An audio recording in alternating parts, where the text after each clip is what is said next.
अच्छा, income tax में हम लोग पढ़ रहे थे पीजीबीपी। आज और पीजीबीपी नहीं पढ़ेंगे, बहुत पढ़ा है सर। कैपिटल गेन सुनो सर, कैपिटल गेन। चलो स्टार्ट करते हैं सर कैपिटल गेन की डिस्कशंस। तो कैपिटल गेन इनकम टैक्स में जो पांच हेड्स में, पांच हेड में से एक हेड आता है आपका कैपिटल गेन का। और क्वेश्चन ये उठता है सर, कैपिटल गेन हेड कितना अलग है पीजीबीपी से? सर ऑब्वियसली अलग, इनकम सोर्स जब अलग है तो थोड़ा तो नियम अलग अलग होगा, है ना। कैलकुलेशन टेक्निक भी थोड़ा अलग होगा। ऐसे तो income tax is all about plus minus, but plus minus किसके साथ किसको करे और किसको ना करे, that is the main challenge, है ना सर। तो अगर हम लोग उस, ये सर गुड इवनिंग, ठीक है। तो अगर हम लोग उस पर्टिकुलर मैटर को एक्सेप्ट करें कि भाई प्लस माइनस के अलावा मेन मैटर है वो है प्रोविजंस। कैपिटल गेन का भी प्रोविजंस थोड़ा डिटेल्स है, इसको भी हमें थोड़ा समय देके ही पढ़ना पड़ता है सर। एग्जाम पर्पस में अगर इम्पोर्टेंस का बात करें तो ऑब्वियसली इम्पोर्टेंट चैप्टर है, क्वेश्चंस बिल्कुल पूछता है। और बहुत सारा रियल लाइफ फीचर्स इसके साथ जुड़ा हुआ है। ऐसे सारा चीज भी रियल लाइफ है, आप लोगों को कोई भी आउट ऑफ वर्ल्ड चीज तो पढ़ाया नहीं जा रहा है, सब एकदम वास्तव प्रयोग है और बहुत ज्यादा बातचीत होता है चीजों पे। सर अगर सिंपल सिंपल कहा जाए कि sir what is capital gain, तो जवाब सिर्फ इतना सा होगा कि अगर कोई एसेट्स, अगर कोई एसेट, अगर वो कैपिटल एसेट, अगर कोई एसेट अगर वो कैपिटल एसेट है और उस कैपिटल एसेट को सेल करके अगर हमें गेन मिलता है, मैंने देखो लॉस करके बेचने से नहीं होगा तो वो कैपिटल लॉस हो जाएगा। चैप्टर का नाम कैपिटल गेन है तो बेसिकली गेन में ही टैक्स लिया जाता है, लॉस में सरकार टैक्स नहीं लेता आपसे। लॉस, लॉस लॉस होने से आप एडजस्टमेंट कर सकते हो, बट थीम इज गेन करना। सपोज एग्जाम्पल के लिए बहुत पॉपुलर एग्जाम्पल्स ले सकते हो। आपका कोई जमीन है, जमीन को खरीदा, फिर जमीन को बेचा, मानो विद इन 1 ईयर बेच दिया, विद इन 2 ईयर्स बेच दिया, विद इन 3 ईयर्स बेच दिया। टाइम फ्रेम होता है सर कैपिटल गेन में कि एसेट को कितना दिन होल्ड करने से वो शॉर्ट टर्म कहलाएगा कि लॉन्ग टर्म कहलाएगा, होल्डिंग पे डिपेंड करता है। मैंने मानो आज खरीद के विद इन 1 ईयर अगर बेच रहे हो, जैसे मानो आप शेयर के केस में अगर विद इन 1 ईयर शेयर खरीद के बेचना है तो फिर शेयर जो हो जाएगा वो शॉर्ट टर्म गेन या शॉर्ट टर्म लॉस होगा। अगर आप जमीन वगैरह के केस में 36 महीने का टाइम फ्रेम होता है, 24 महीने का भी टाइम फ्रेम होता है कुछ एसेट क्लास में। तो किसी में 24 महीना मैंने 2 साल अप्रोक्स, किसी में 1 साल, ठीक है। तो कौन सा एसेट कितना दिन होल्ड करने से वो शॉर्ट टर्म होगा कि लॉन्ग टर्म होगा, there are lots of concept है ना। तो बस आपको ना धीरे धीरे सब यही सब चीजें एक्सप्लोर करवाऊंगा। चलो कुछ पॉइंट्स पहले थोड़ा लिखना पड़ेगा। चलो एक सेकंड सर, एक second.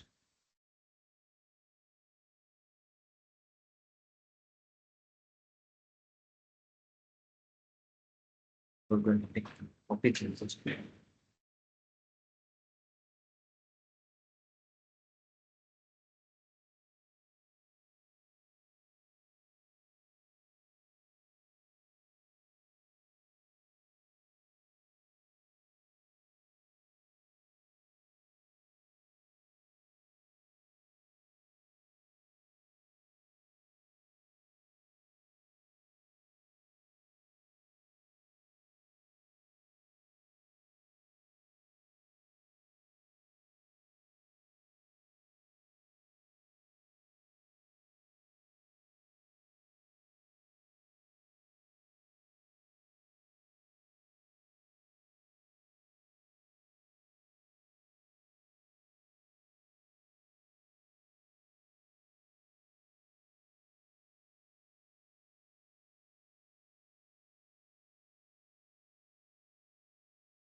Good evening, sir. Good evening sir, good evening.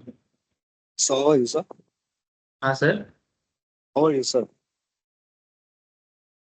आवाज नहीं आ रहा है सर, क्या समझ में नहीं आ रहा? How are you, sir? How are you sir? अच्छा अच्छा। हाँ सर ठीक हूँ। तुम कहाँ हो? इधर हो कि सिक्किम चले गए? सर इधर ही हो सर। कल से क्लास में आऊंगा। अच्छा आओ सर, बहुत अच्छा लगेगा। बस का।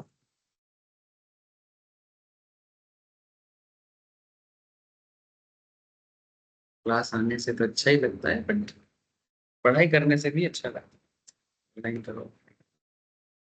अच्छा।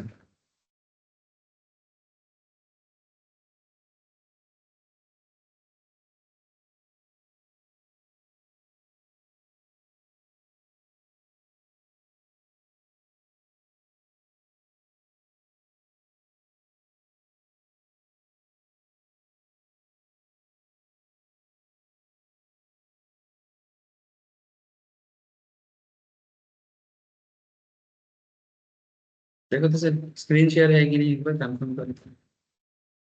Yes sir.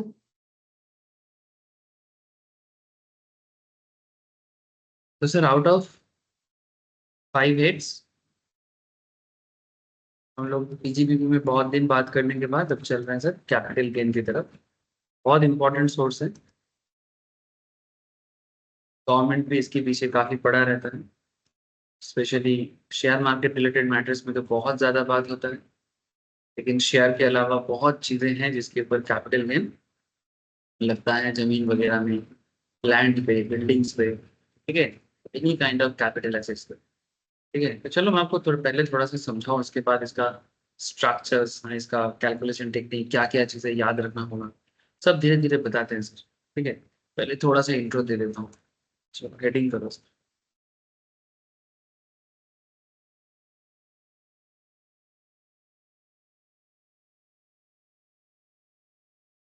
Capital gain, new heads है sir. You can also say new chapter. Yes sir, new chapter. 45 two approx. Approx मैंने बीच का जो बहुत सारा छोटा छोटा और भी पार्ट है वो तो इसमें नहीं बोलता हूँ ना। तो मोटा मोटी अगर देखा जाए, सेक्शन 27 से लेके हम लोग 44 A B A D A E तक पीजीबीबी में बातचीत की है सर, है ना। From section 27 to 44 A D A E तक बातचीत की है। 45 से बेसिकली कैपिटल गेन स्टार्ट होता है। और 45 से कैपिटल गेन स्टार्ट होके ऑलमोस्ट 55 तक चलता है। 45 से 55 के बीच में है क्या? चलो बोलते हैं ना सर।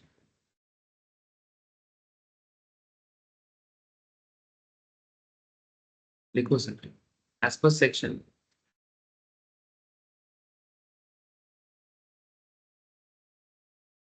45 सबसेक्शन 1,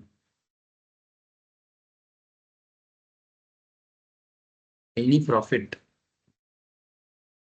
और gain arising from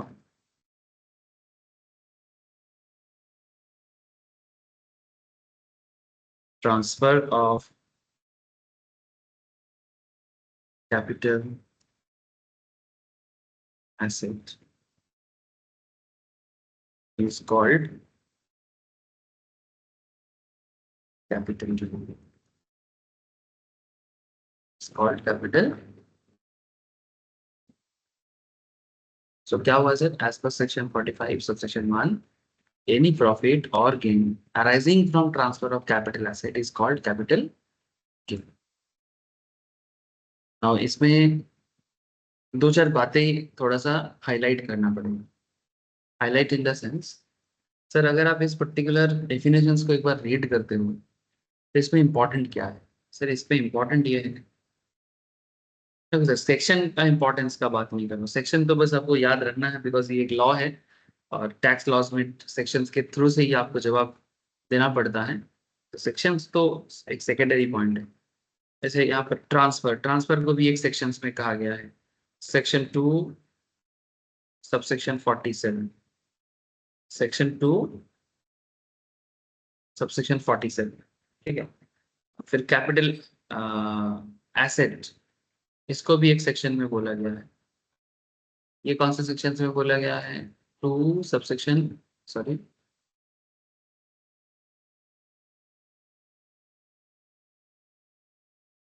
section 2 subsection 14। लेकिन सेक्शंस तो बाद में, पहले आप समझो।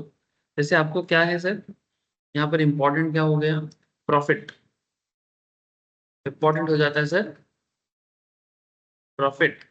सबसे पहले तो इंपॉर्टेंट है ट्रांसफर, उसके बाद इंपॉर्टेंस क्या है, कैपिटल एसेट। बोला कर लो, बॉक्स बना लो कुछ को। एंड फाइनली इंपॉर्टेंट पॉइंट क्या है, कैपिटल।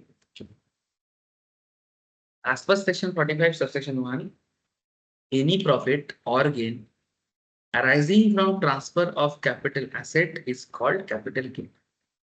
ठीक है, तो ट्रांसफर इंपॉर्टेंट बात हो गया जो सेक्शन 2 सबसेक्शन 47 में बोला है। कैपिटल एसेट इंपॉर्टेंट हो गया, सेक्शन 2 सबसेक्शन 14 में बोला गया है। एंड कैपिटल गेन इंपॉर्टेंट हो गया जो कि सेक्शन 45 सबसेक्शन 1 में। सो अगर हम लोग इस पूरा चैप्टर को समझना चाहते हैं, हमारा मेन फोकस रहेगा ट्रांसफर पे, कैपिटल एसेट्स पे एंड कैपिटल गेन। अगर ये तीनों का मतलब क्लियर हो जाए प्रॉपरली, इसका थॉरो अंडरस्टैंडिंग हो जाए, ठीक है, भले ही 3 पॉइंट है, बट इसमें कम से कम 100 100 120 के आसपास का पेजेस पढ़ना पड़ेगा आपको।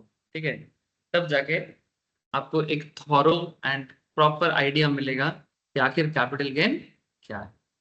ठीक है, मैंने जो बात मैं यहाँ पर आपको 3 लाइन में कर रहा हूँ, मैंने 3 बॉक्स बना के दिखाया, वो 3 बॉक्स अल्टीमेटली, या 3 इंपॉर्टेंस अल्टीमेटली कम से कम 100 150 पेज का एक हिसाब किताब है।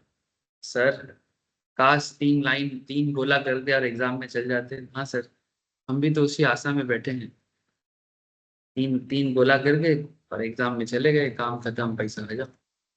देखो, कैपिटल एसेट हेडिंग करो सर, कैपिटल कैपिटल एसेट का मतलब लिखो, लिखो सर लिखो, as per section 2 subsection 14, capital asset means any kind of asset, any kind of asset, either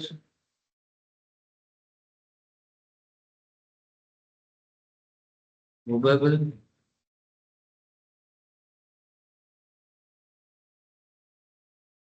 or immovable, either movable or immovable,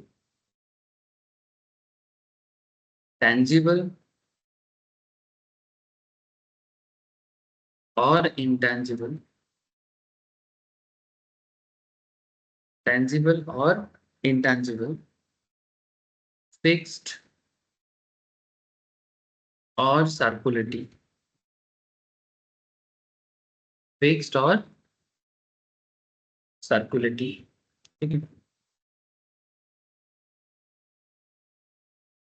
fixed or circulating, either related with business or not, circulated either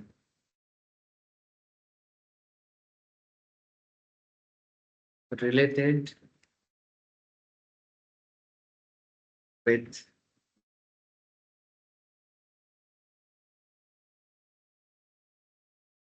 business or but does not include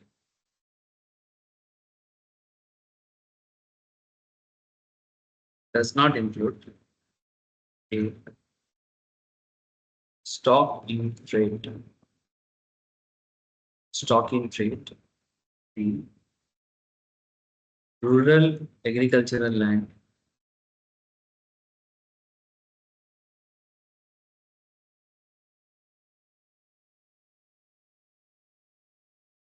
does not include stock in trade, rural agricultural land,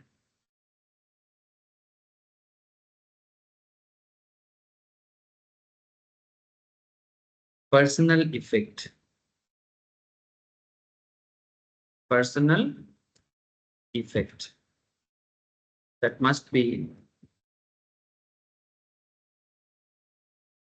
must be movable in nature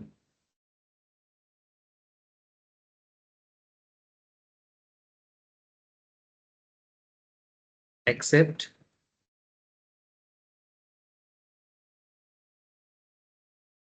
jewelry,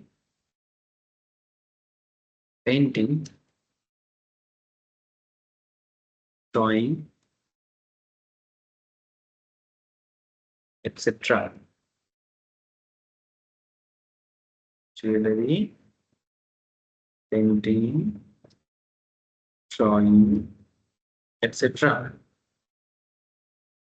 और लिख सकते हो gold deposit bond, gold deposit bond, और लिख सकते हो special bearer bond. ठीक है, ये इसमें स्पेशल बियरर बॉन्ड अभी चलता नहीं है ऑलरेडी, अबोलिश मैंने और है नहीं, अबोलिश हो चुका है, अभी बंद कर दिया सरकार, स्पेशल बियरर बॉन्ड अभी है नहीं, फिर भी लिखाया, कभी चलता था, लिखाया जाता है डेफिनेशंस में, किताब वगैरह में दिया रहता है, इसलिए मैंने भी थोड़ा सा लिख दिया सर। सर ध्यान से देखना कि मैं आपको क्या बता रहा हूँ, कैपिटल एसेट का डेफिनेशंस बता रहा हूँ सर। अब जाके मोटा मोटी एक डेफिनेशंस क्या है मैंने आपको बोला। अच्छा, इसमें और थोड़ा सा लिखो,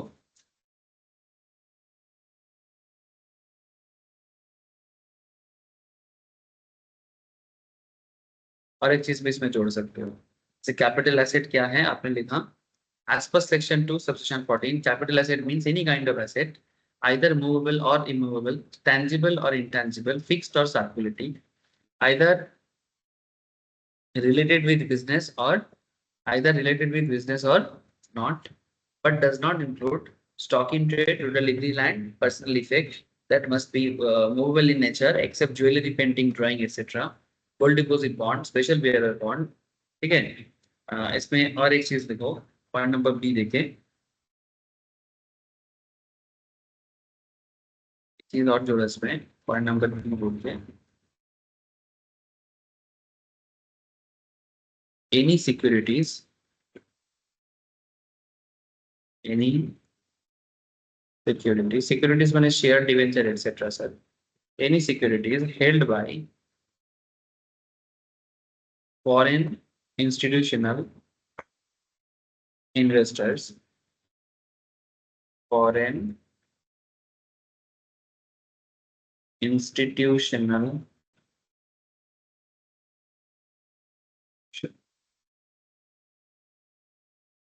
any securities held by foreign institutional investor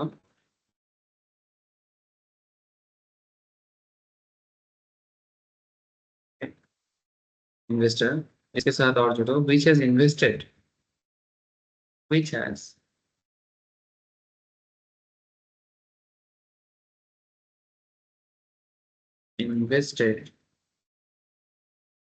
in such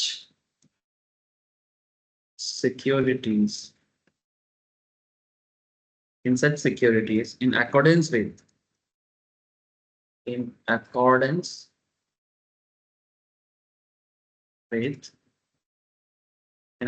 with the regulations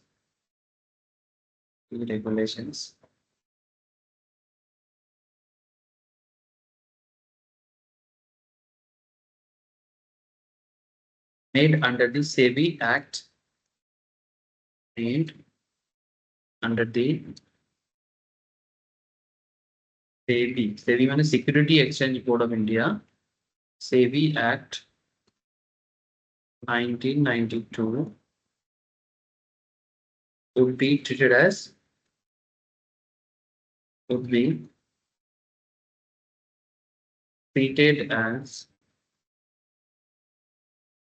capital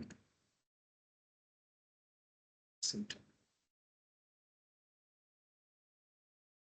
अरे वाह सर, बहुत सिंपल सा बात है, इतना झमेला ना लो।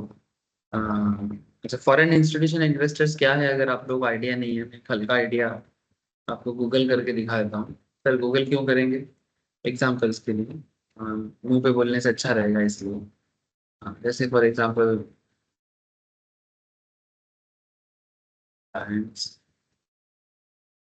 शेयर होल्डिंग, जस्ट आपको एक छोटा सा दिखा रहा हूँ।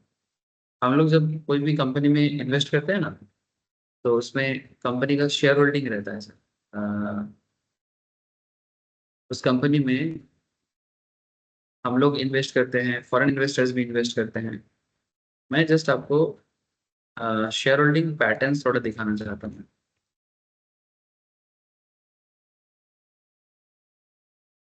बाप रे, ऐसे देखने से पागल लग रहा है। ये रफ दिखाना चाहिए।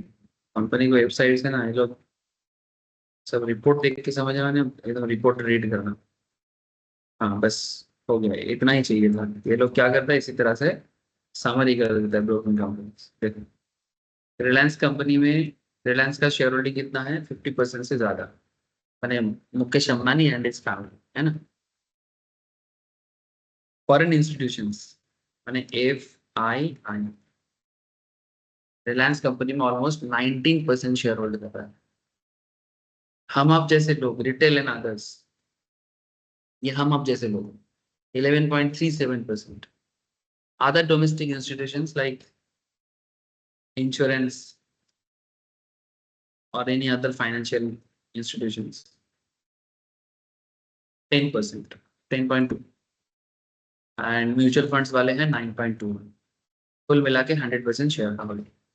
तो यहाँ पर चलो बाकी सबका तो छोड़ो, जस्ट आपको मैं फॉरेन इंस्टीट्यूशंस के बारे में बताया कि फॉरेन इंस्टीट्यूशंस कौन होता है। Foreign institutions may be foreign government, foreign asset management company, जैसे कि हमारे देश का म्यूचुअल फंड होता है, जैसे फॉरेन म्यूचुअल फंड्स भी हो सकता है। फॉरेन इंश्योरेंस कंपनी, कुछ भी हो सकता है। इसे कहते हैं फॉरेन इंस्टीट्यूशनल इन्वेस्टर्स। तो वही कह रहा है सर कि एनी सिक्योरिटीज मैंने आपको क्या लिखा था, any securities held by held by foreign institutional investors which has invested in such securities in accordance with the regulations made under the SEBI Act, माने security exchange board of India, जो हमारे देश का पूरा फाइनेंशियल मार्केट का निगरानी रखता है, वॉच करता है, कंट्रोल करता है, रूल्स रेगुलेशंस देखता है। पहले के जमाने में तो सेबी सेबी को वॉच डॉग कहा जाता था, बट सेबी आजकल और सिर्फ वॉच डॉग नहीं है। एक समय था, हम लोग पढ़ाते थे SEBI is like a watchdog, ठीक है। But currently they are not just watchdog, they can do lots of things. मैंने वॉचडॉग क्या करते हैं, सिर्फ देख के चिल्लाता है। बट सेबी आजकल सिर्फ चिल्लाता ही नहीं है, जरूरत पड़ने से एक्शंस भी लेता है। इसलिए वॉचडॉग वाला कॉन्सेप्ट काफी चेंज हो गया। इसको भी हम लोग कैपिटल एसेट बोलेंगे। इसका मतलब फॉरेन इन्वेस्टर जब इंडियन मार्केट में इन्वेस्ट कर रहा है और उसके पास जो भी शेयर होल्ड हो रहा है, डिवेंचर होल्ड हो रहा है, ठीक है, बॉन्ड होल्ड हो रहा है, तो वो भी कैपिटल एसेट है। तो जब बेचेगा उनको भी कैपिटल गेन टैक्स लगाया जाए। वो लोग जब बेचेगा उनको भी कैपिटल गेन टैक्स देना पड़ेगा। पहले तो उनके इन्वेस्टमेंट को आपको कैपिटल गेन मानना पड़ेगा ना। तो जब तुम उसको कैपिटल एसेट्स की तरह ट्रीट करोगे तब कैपिटल गेन की तरफ जा पाओगे। पहले तो एसेट एसेट आइडेंटिफिकेशन करो। पहले तो रूल ये बनाओ कि भाई एसेट है कि नहीं, फिर एसेट बेच के जो मिलेगा वो गेन हुआ है, या तो फायदा करेगा या तो लॉस करेगा। अब फायदा करेगा तो गेन, गेन करेगा तो टैक्स आ जाएगा कैपिटल गेन टैक्स के तहत। फिर आगे आगे आपको रेट चार्ट बताऊंगा ना सर, ठीक है। 20% लगाएंगे कि 10% लगाएंगे, ठीक है, कि एग्जेम्प्ट कर देंगे, ये सब तो फर्दर सिचुएशन है। बोलो सर। सर हाँ सर, यस बोलो। सर ये GDR के थ्रू होता है तो? कौन सा? Foreign investors? है सर। हाँ, ADR GDR के थ्रू होता है, global depository receipts and American depository receipts. आजकल FII डायरेक्ट एंट्री भी हो गया है सर, माने foreign institution direct direct direct foreign investors भी होता है। माने कोई ADR GDR कॉन्सेप्ट भी बहुत जगह में काम नहीं करता, एकदम सीधा। ADR GDR के केस में क्या होता है, किसी बैंक के थ्रू से इन्वेस्टमेंट करना पड़ता है। बट डायरेक्ट इन्वेस्टमेंट भी काफी सारे सेगमेंट्स में आया है सर हमारे देश में, जैसे इंश्योरेंस एक्सेट्रा, ऐसे बहुत सारे चीजों में डिरेक्ट फॉरेन इन्वेस्टमेंट हो रहा है। বুঝতে পারছিস তো? अच्छा अच्छा सर, तो आपको डेफिनेशन देखने को मिला सर। तो एक बार अभी पहले सेकंड पार्ट तो समझा दी, फिर फर्स्ट पार्ट तो समझा ही नहीं।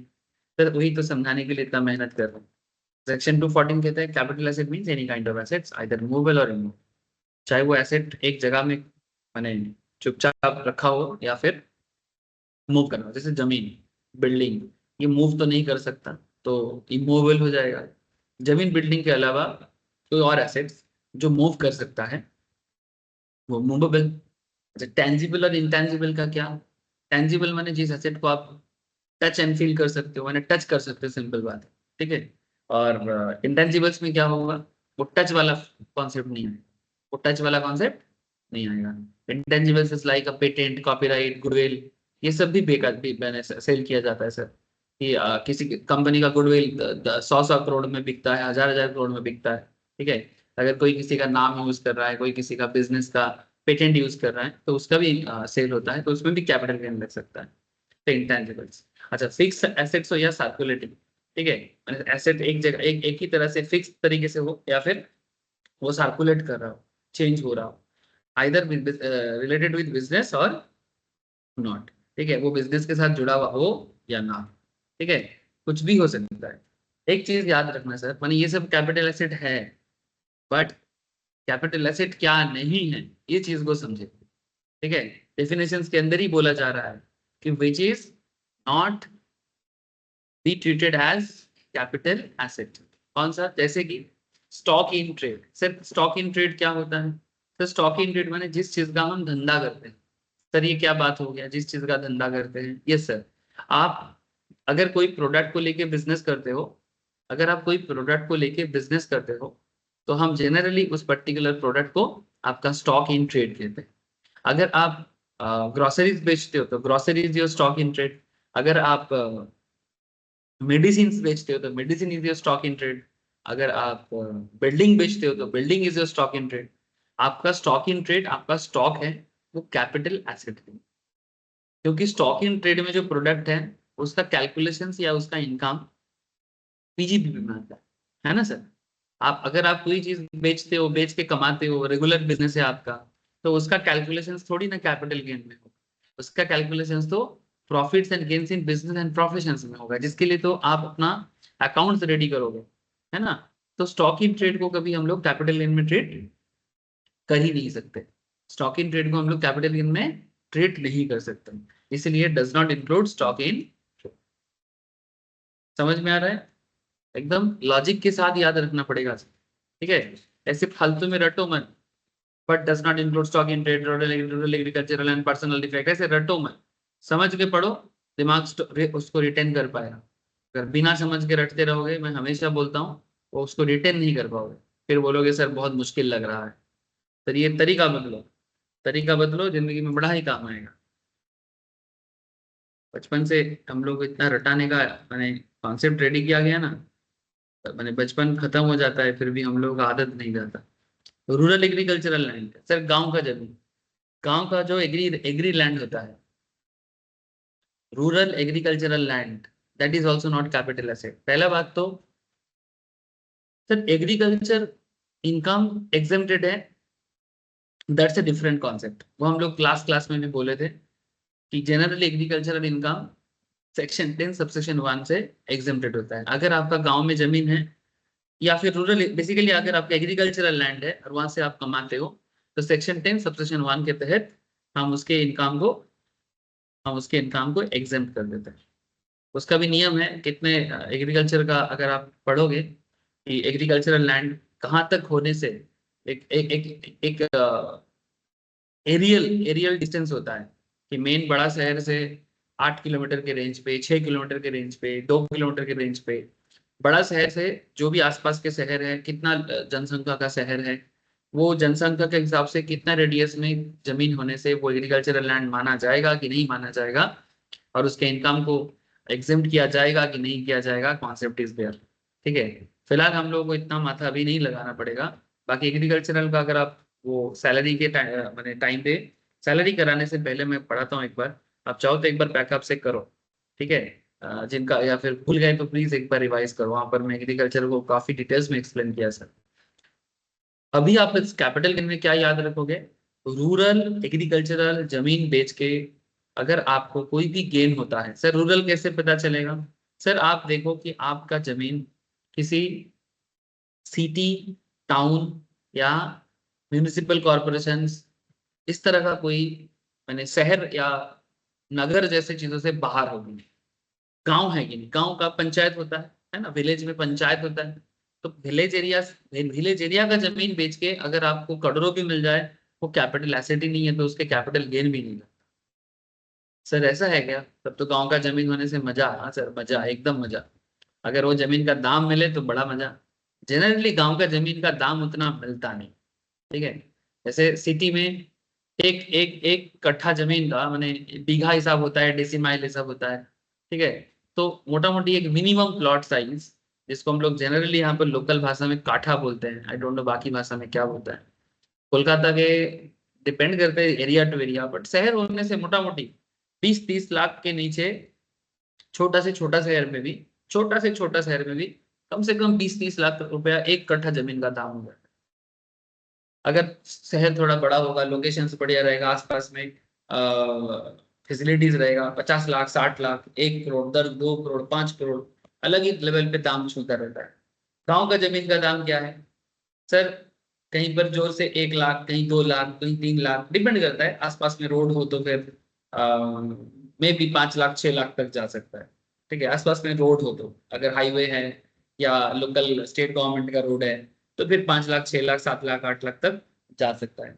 आसपास में तो दो चार फैक्ट्री हुआ है तो थोड़ा दाम और मिलेगा, लेकिन इससे ज्यादा उतना हमको तो सुनाई नहीं देता है, ठीक है। बाकी अलग अलग जोन वाइज अलग अलग हो सकता है, बट आप समझ रहे हो ना कि गांव का जमीन का उतना वैल्यूएशन नहीं है, इसलिए उसको, और गांव का जमीन जो लोग चलाते हैं उनका ऐसे ही इतना उतना इनकम थोड़ी होता है गांव साइड में, इसलिए उतना इस पे सरकार ने ज्यादा पैसा का हिसाब नहीं दिया। तो रूरल एग्रीकल्चरल लैंड ही कैपिटल एसेट नहीं। Sir personal effect, sir personal effect माने बेसिकली जो हम लोग पर्सनल लेवल में यूज करते हैं, पर्सनल इफेक्ट उसे बोलते हैं। पर्सनल इफेक्ट माने जैसे ज्वेलरी, ठीक है। ज्वेलरी,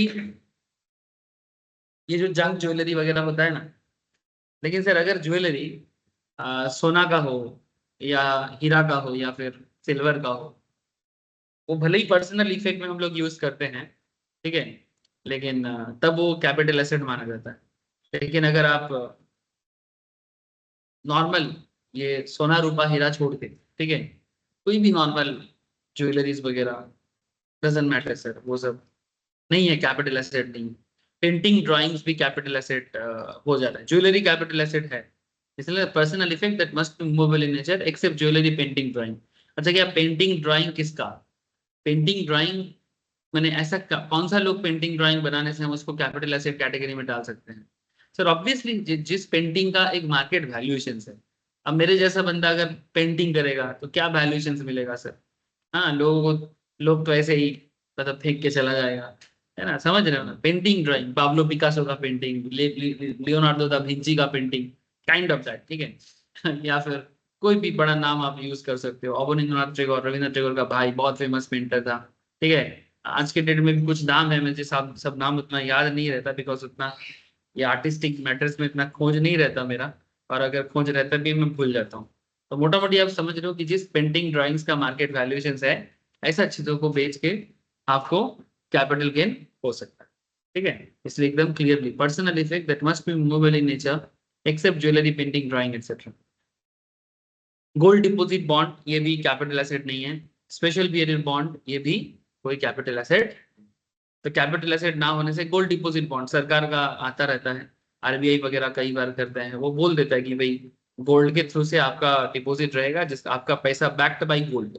आप मानो किसी जगह में 5 लाख रुपया जमा करते हो सरकारी किसी गोल्ड डिपॉजिट बॉन्ड पे, आपका पैसा गोल्ड से बैक्ड रहेगा, माने गोल्ड का जितना रिटर्न बढ़ेगा मार्केट में आपको उतना इंटरेस्ट मिलेगा, काइंड ऑफ दैट। फिर मैच्योरिटी में along with that इंटरेस्ट आपको पैसा रिटर्न किया जाएगा। तो बेसिकली ये कैपिटल एसेट हो सकता है, बट सरकार जनरली इसको कैपिटल एसेट कैटेगरी से बाहर रखते हैं। और क्योंकि बाहर रखते हैं तो फिर उसमें टैक्स नहीं देना होता है, इसलिए ऐसी चीजों पे पैसा रखना अच्छा बात होता है। अगर आपको गोल्ड डिपॉजिट बॉन्ड या आरबीआई गोल्ड डिपॉजिट बॉन्ड मिल जाए ना, तो बिल्कुल बिल्कुल रखना चाहिए। की वजह से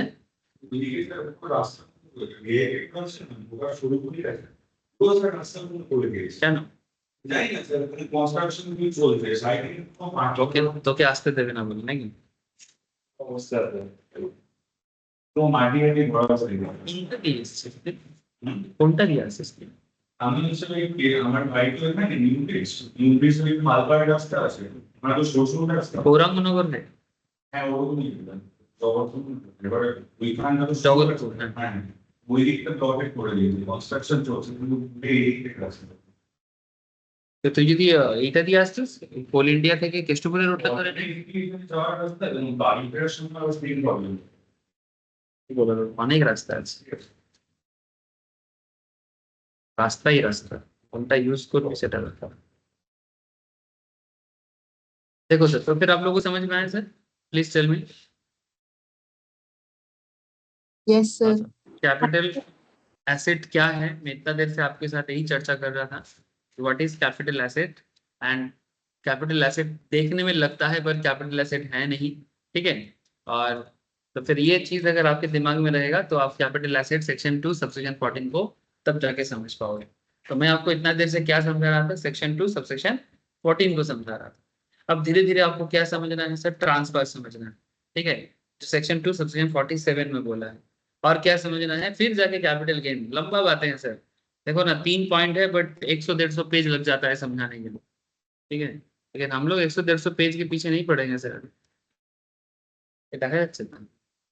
আমি এতক্ষণ শুধু ক্যাপিটাল গেইন কি আছে সেইগুলো কনসেপ্টগুলো বলেছি। ক্যাপিটাল গেইন কি হয়, ক্যাপিটাল অ্যাসেট কাকে বলে, ঠিক আছে, কোনটাকে ক্যাপিটাল অ্যাসেট বলবো, কোনটাকে ক্যাপিটাল অ্যাসেট বলবো না, কেন বলবো না, তার পিছনে রিজন কি আছে, এগুলো জাস্ট বোঝাচ্ছিলাম, ঠিক আছে। এটা নোটসটা পরে নিয়ে নিবি বা ক্লাসটা দেখে একবার নোট ডাউন করে। अच्छा,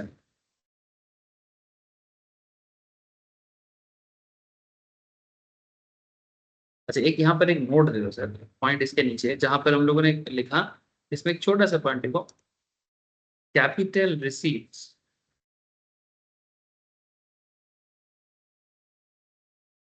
is always, capital receipts is always exempt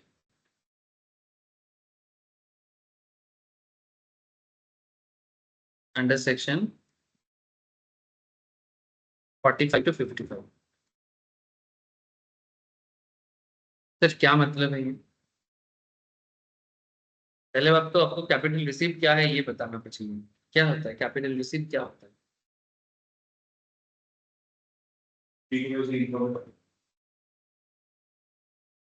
आप जब कैपिटल एसेट बिक्री हुई एसेट करके जब को तुमको कुछ भी रिसीव हो रहा है, वो रिसीव के ऊपर तुमको टैक्स नहीं देंगे।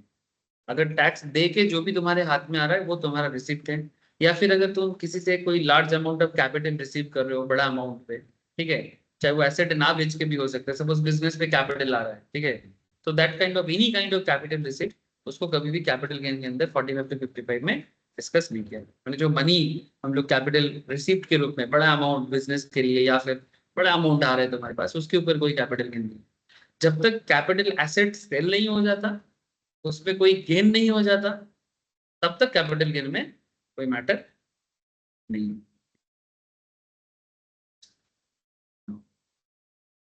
चलो प्रॉपर्टी हाउस प्रॉपर्टी है उसकी चेंज फाइल जो लोग आपने ट्रांसफर করে वो যতক্ষণ আপনি সেল না করছেন কিচ্ছু হবে না, যতক্ষণ না সেল করছি কিচ্ছু হবে না, তখন যত ভ্যালুয়েশনারি হবে। तो তুই যদি আগে কখনো কিনেছিস, सपोज तूने पहले खरीद के मेरे को बेच रहा है, तो तेरा तेरा गेन होगा, तेरे को टैक्स है। बट मैं जब तक उसको बेचूंगा नहीं, मेरा टैक्स का कोई इम्प्लीकेशन, कोई इम्प्लीकेशन। अगर मान के 100 साल मेरे पास पड़ा हुआ है, वैल्यूएशन तो बहुत दिख रहा है, बट जब तक मैं उसको बेच के गेन नहीं करूंगा तब तक नो कैपिटल गेन। एक कॉन्सेप्ट है कैपिटल गेन होल्डिंग पीरियड। क्या कॉन्सेप्ट है? Capital gain holding period. चलो सर ध्यान से थोड़ा सा देखो, होल्डिंग पीरियड में थोड़ा लेटेस्ट अपडेट है, डेट के साथ ही आपको होल्डिंग पीरियड दिखा। प्लीज थोड़ा सा लिखिए आप, पीरियड ऑफ होल्डिंग फटाफट से लिखो। पीरियड ऑफ होल्डिंग बोल के सेक्शन 2 सबसेक्शन 42A के अंदर बोला पीरियड ऑफ होल्डिंग। ठीक है, इसको कैसे लिख सकते हो, ऐसे भी लिख सकते हो जैसे यहाँ पर लिखा हुआ है, इस तरह से भी इसको आप लिख सकते हो। मैं इसको नोट डाउन नहीं करा रहा हूँ, आप यहाँ से पहले लिखो फिर मैं समझा दूँ। नोट डाउन करो सर, नोट डाउन करो, इस पॉइंट को नोट डाउन होना चाहिए कि मैंने ये आपके पास कॉपी में होना चाहिए, इसीलिए बोल रहा हूँ। एक second,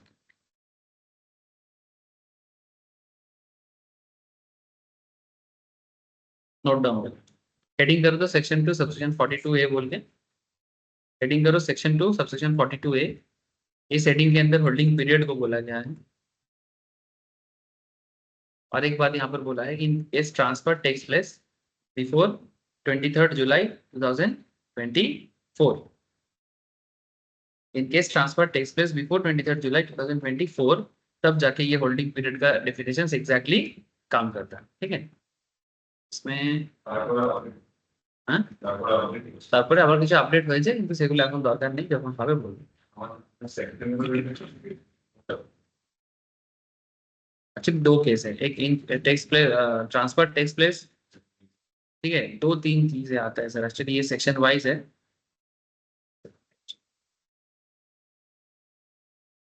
short term capital gain,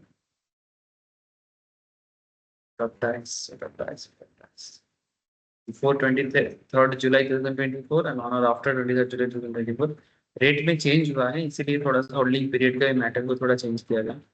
rate of tax LTCC 23rd July 2024। चलो ठीक है, आप एक काम करो सर, अभी इतना झमेला ना करके सिंपल इतना हेडिंग करके रख लो, फिर मैं आपको उसका डिफरेंस समझा दूंगा। पहले इतना हेडिंग करके रखो, बिफोर एक्चुअली 23 जुलाई 2024 के टाइम पे क्या हुआ था, वो सरकार का फाइनेंस मिनिस्ट्री का कुछ चेंजेस आया था, तो चेंजेस के कारण ये पॉइंट में जो चेंजेस आया ना, उस चेंजेस को पढ़ाया जा रहा है कि भाई चेंज इसके बाद आ गया है, तो इसलिए आप लिख दो कि in case transfer takes place before 23 जुलाई 2024। 23 जुलाई 2024 के बाद जो भी थोड़ा बहुत चेंजेस है वो मैं आपको बताता हूँ। हेडिंग करो सर, एक तरफ इधर पर्टिकुलर दे दो, ठीक है, पर्टिकुलर में क्या दोगे, ऐसे सॉरी इधर पर्टिकुलर दो, आप ऐसे लिख सकते हो, ये है पर्टिकुलर, ठीक है, और ये हो जाएगा आपका होल्डिंग। होल्डिंग बेसिकली दो तरह का है, holding is basically two types, एक लॉन्ग टर्म वाला और एक शॉर्ट टर्म वाला। STCA holding and particular. Short term capital asset if held for less than 12, short term capital asset if held for less than equals to 12 months. देखो sir, STCA माने क्या होता है, short term capital asset होता है। ये तुम लोग लिख रहे हैं कि नहीं लिख रहे, ये वाला पॉइंट लिखिए सर, अगर नहीं लिखना होता तो मैं बोलता सर सुन लो, लेकिन यहाँ पर बोल रहा हूँ लिखने के लिए, तो प्लीज लिखिए। लिख रहे हो ना? Yes, sir. हाँ सर। लिखो STCA if held for less than equals to 12 months and LTCA if held for greater than 12 months। पहले ये वाला पॉइंट होल्डिंग में लिखो, और फिर पर्टिकुलर्स में कौन से एसेट के केस में ये होता है, ये वाला पॉइंट है, बुलेट दे के लिखो। फर्स्ट बुलेट में दे दो सर, पर्टिकुलर्स के नीचे, security other than unit listed in recognised stock exchange. Security other than unit listed in recognised stock exchange माने जो शेयर्स शेयर मार्केट में ट्रेड होता है, जो शेयर मार्केट या स्टॉक मार्केट में ट्रेडिंग होता है जिसका, ठीक है, ट्रेडिंग होता है, लिस्टेड है, ठीक है, you can say that stock market listed shares. Stock market listed company का शेयर अगर हम लोग खरीदते हैं, अगर उसको less than 12 months, less than equals to 12 months hold करते हैं, तो हम उसे शॉर्ट टर्म कैपिटल एसेट बोलेंगे। और अगर स्टॉक मार्केट लिस्टेड शेयर्स को हम लोग 12 महीने से ज्यादा देर तक होल्ड करें, तो उसे LTCA या लॉन्ग टर्म, LTCA या लॉन्ग टर्म कैपिटल एसेट कहते हैं। समझ में आ रहा है? HTCA माने long term capital asset, HTCA माने शॉर्ट टर्म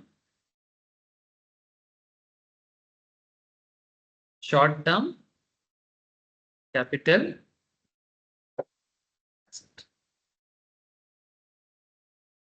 लिखा। अच्छा, और क्या हो सकता है sir? Unit of equity oriented fund. Sir mutual funds होते हैं ना,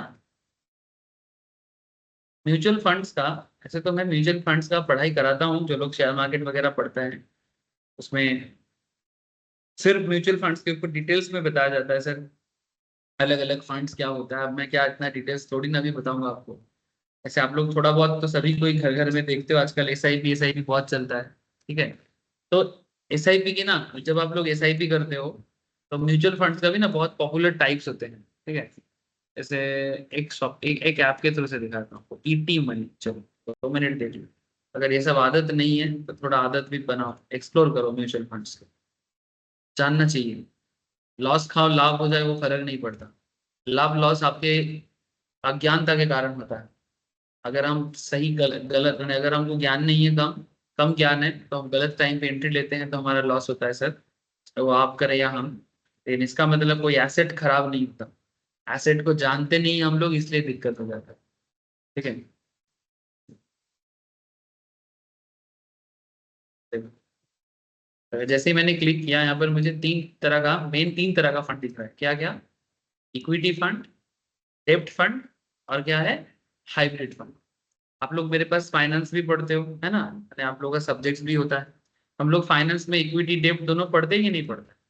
कंपनी मार्केट से इक्विटी भी रेस करते हैं, डेब्ट भी रेस करते हैं। बट म्यूचुअल फंड कंपनीज क्या करता है? तो कंपनी जो अपने कैपिटल स्ट्रक्चर के लिए रेस करता है वो तो कंपनी का पैसा है। और हम लोग जो म्यूचुअल फंड के थ्रू से पैसा देते हैं, कंपनी जैसे पैसा रेज करते हैं तो किससे लेता है? पब्लिक से लेता है। तो पब्लिक का पैसा mutual fund company, equity related जो फंड, माने किसी कंपनी को इक्विटी चाहिए तो पैसा इक्विटी में डाला है, ठीक है। मैंने सपोज हमने 1 लाख रुपया एक फंड में दिया, सपोज ये कौन सा फंड है I don't know, may be any kind of fund, may be Motilal Oswal या फिर ब्लैक रॉक, कुछ भी हो सकता है। मानो 1 लाख रुपया दिया, अब मेरा 1 लाख रुपये से मानो 70% ऑफ माई मनी अलग अलग कंपनीज के शेयर में इन्वेस्ट कर दिया। अब कंपनी इसमें इक्विटी के थ्रू से फंड उठा रहा है, यानी कंपनी के लिए जो इक्विटी रेज है, पब्लिक के लिए वो इक्विटी इन्वेस्टमेंट है। 30% मानो डेब्ट में दे दिया।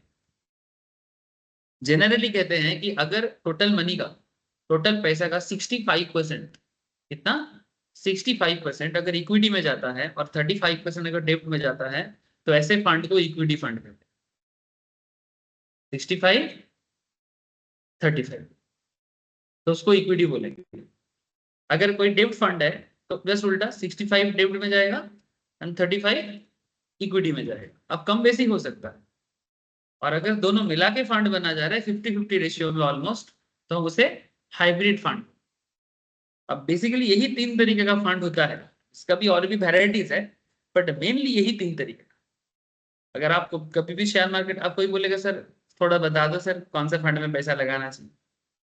सर रिस्क ज्यादा लेना है और रिटर्न भी ज्यादा लेना है। रिस्क विद रिटर्न, रिस्क माने पैसा बहुत जल्दी लाल भी हो सकता है, रिस्क विद रिटर्न जाना चाहिए तो इक्विटी फंड में पैसा डालना। अगर सबसे लो रिस्क लेना है तो डेब्ट फंड में डालो। डेब्ट फंड का रिटर्न बैंक से थोड़ा ही ज्यादा होता है। अगर बैंक आपको 7% ऑफर करता है तो डेब्ट फंड आपको हार्डली 9% ऑफर करेगा, 9.5-10 मैक्स टू मैक्स, इससे ज्यादा जनरली नहीं होता है। अगर कभी 11-12 मिल जाए किस्मत का है। और हाइब्रिड फंड्स मॉडरेट, इक्विटी जितना हाई रिटर्न नहीं। इक्विटी इक्विटी फंड्स तो सर कभी कभी 30-35% तक भी चला जाता है, बट एवरेज में आप इनसे इतना एक्सपेक्ट ना करें। इक्विटी फंड्स का एवरेज एक्सपेक्टेशन 15% होना चाहिए, दैट्स स्टैंडर्ड सर।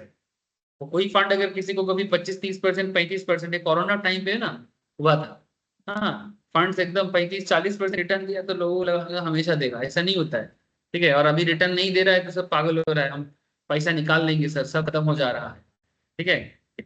तो वो अलग बात है sir.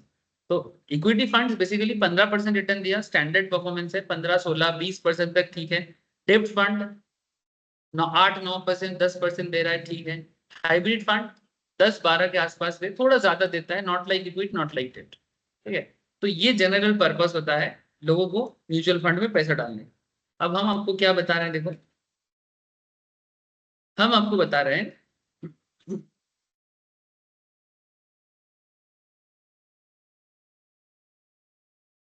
Sir security listed in recognised stock exchange, ये तो बता दिए। Unit of equity oriented fund, जैसे हम लोग शेयर का, जिसको पता नहीं उसके लिए बोल रहा हूँ, बहुत लोगों को मे भी पता हो सकता है, अगर एसआईपी करते हो तो मे भी पता होगा।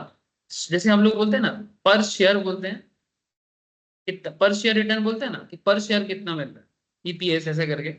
म्यूचुअल फंड में ऐसा नहीं बोलता, म्यूचुअल फंड में बोलते हैं पर यूनिट, मैंने एक एक फंड को, फंड का एक एक यूनिट को यूनिट बोलते हैं। जैसे यहाँ पर शेयर बोलते हैं, नंबर ऑफ शेयर्स बोलते हैं, यहाँ पर बोलते हैं पर यूनिट। तो unit of equity oriented fund और unit of UTI. Sir UTI कौन? और ये सब बचपन का पढ़ाई है, 11th क्लास में 12th क्लास में बिजनेस स्टडीज में पढ़ा जाता है। यूनिट ट्रस्ट ऑफ इंडिया, यही है भारत का पहला ऑर्गेनाइजेशन जिसका पैसा तोड़ के एक्सिस बैंक बनाया गया, और एक हिस्सा अभी भी म्यूचुअल फंड में अराउंड 1964 प्रोबेबली 64 या 65 के आसपास सरकार ने यूटीआई को थोड़ा सा मैंने प्रोसेस करके मॉडिफाई करके ये फंड रेडी किया, जिसके तहत जैसे हम लोग म्यूचुअल फंड में आजकल पैसा देते हैं, फिर वो पैसा मार्केट में अलग अलग जगह में सर्कुलेट होता है। ये यूटीआई है जो हमारे देश में ये फंड कॉन्सेप्ट डेवलप किया, कि उस फंड में पैसा डाल के फिर उस पैसा का डेवलपमेंट होता है, मैंने अलग अलग सोर्सेज में पैसा को रखा जाता है। चलो थोड़ा सा इतिहास दिखा दिया, जरूरी नहीं था इतना, बट फिर भी नॉलेज अगर नहीं तो ये यूटीआई भी याद नहीं रहेगा। एग्जाम में रहता है, क्वेश्चन देता है कि यूनिट ऑफ यूटीआई, अब किसी को पता ही नहीं यूटीआई क्या है, फिर वो यूटीआई क्या है अगर पता नहीं तो फिर वो याद भी नहीं रख पाएगा, और अगर तुम याद नहीं रख पाओगे तो फिर लॉन्ग टर्म शॉर्ट टर्म तो सेकेंडरी होगी, है ना। पहले तो याद रखना पड़ेगा ना, टॉपिक याद रखना पड़ेगा, आइटम याद रखना पड़ेगा, और आइटम को याद रखने के लिए ओवरऑल फाइनेंशियल सेंस डेवलप करना पड़ेगा। इसके लिए एकदम दिन रात मेहनत करने से तब जाके सब याद रहता है, ठीक है। मैंने एटलीस्ट देखने से भी याद आ जाए, या फिर समझ माथा में भी रहे। एग्जाम में क्वेश्चन पढ़ के अगर टॉपिक देख के याद ना आए तो फिर क्या पढ़ाएंगे। जीरो कूपन बॉन्ड, ये भी हम लोग रिसेंटली फाइनेंस के क्लास में कॉस्ट ऑफ कैपिटल में पढ़े हैं सर, कि ऐसा बॉन्ड जो इसके बेसिस जिसके जो जिस बॉन्ड के तहत आपको कोई इंटरेस्ट नहीं दिया जाता, redeemed at discount, sorry redeemed at par and issued at discount, यानी ये भी एक तरह का बॉन्ड है। इसको मैंने बेसिकली जैसे बोलते हैं ना, जब सीधा नाक दिखाने की जगह घुमा के नाक दिखा, ये एक तरीका है पैसा रेज करने का। मार्केट में आज भी जेडसीबी इशू होता है। जेडसीबी के तहत क्या होता है, सपोज एक कंपनी बोल रही है कि हम मार्केट से पैसा रेज करेंगे, मे बी 100 करोड़ और 10 करोड़ और 10-20 करोड़ वॉट। अब जेडसीबी क्या करेगा, ये मैं फाइनेंस में बोला sir, cost of capital chapter आप देखो, वहां पर मैंने एकदम कैलकुलेशंस के साथ में जेडसीबी सिखाया।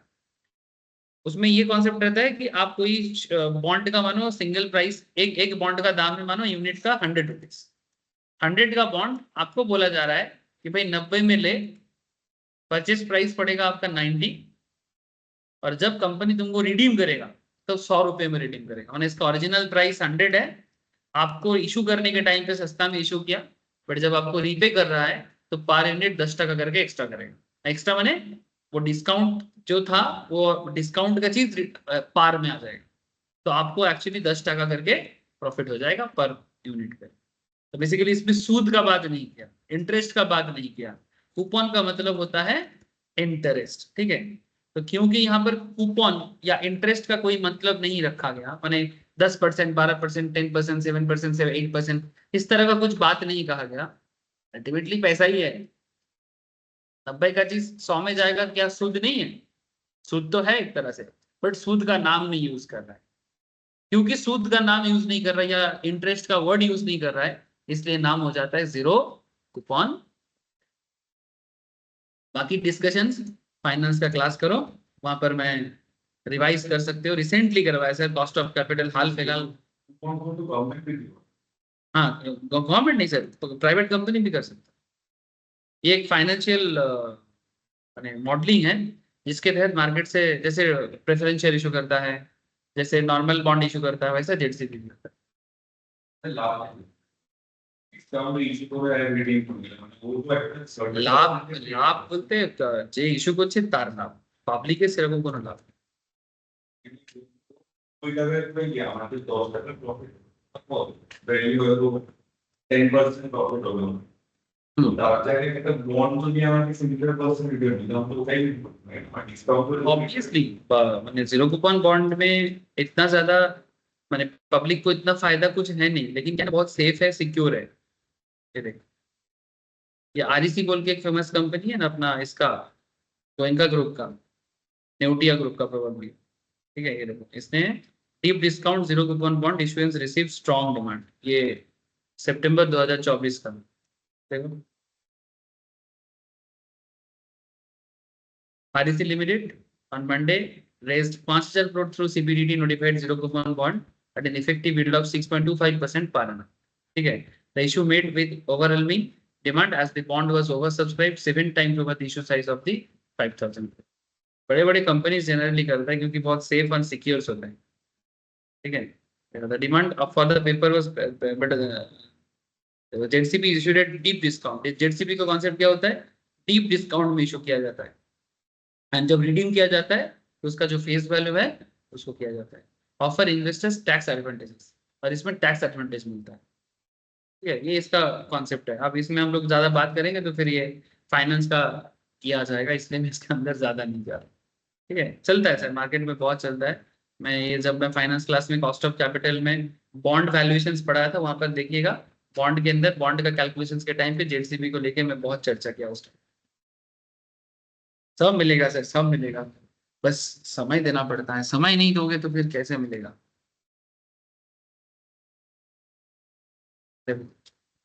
नेक्स्ट, ए लिख लिया, कहाँ तक लिखा बोलो, पूरा लिख लिए? अरे हाँ सर। पूरा लिख लिए, चलो बहुत अच्छा।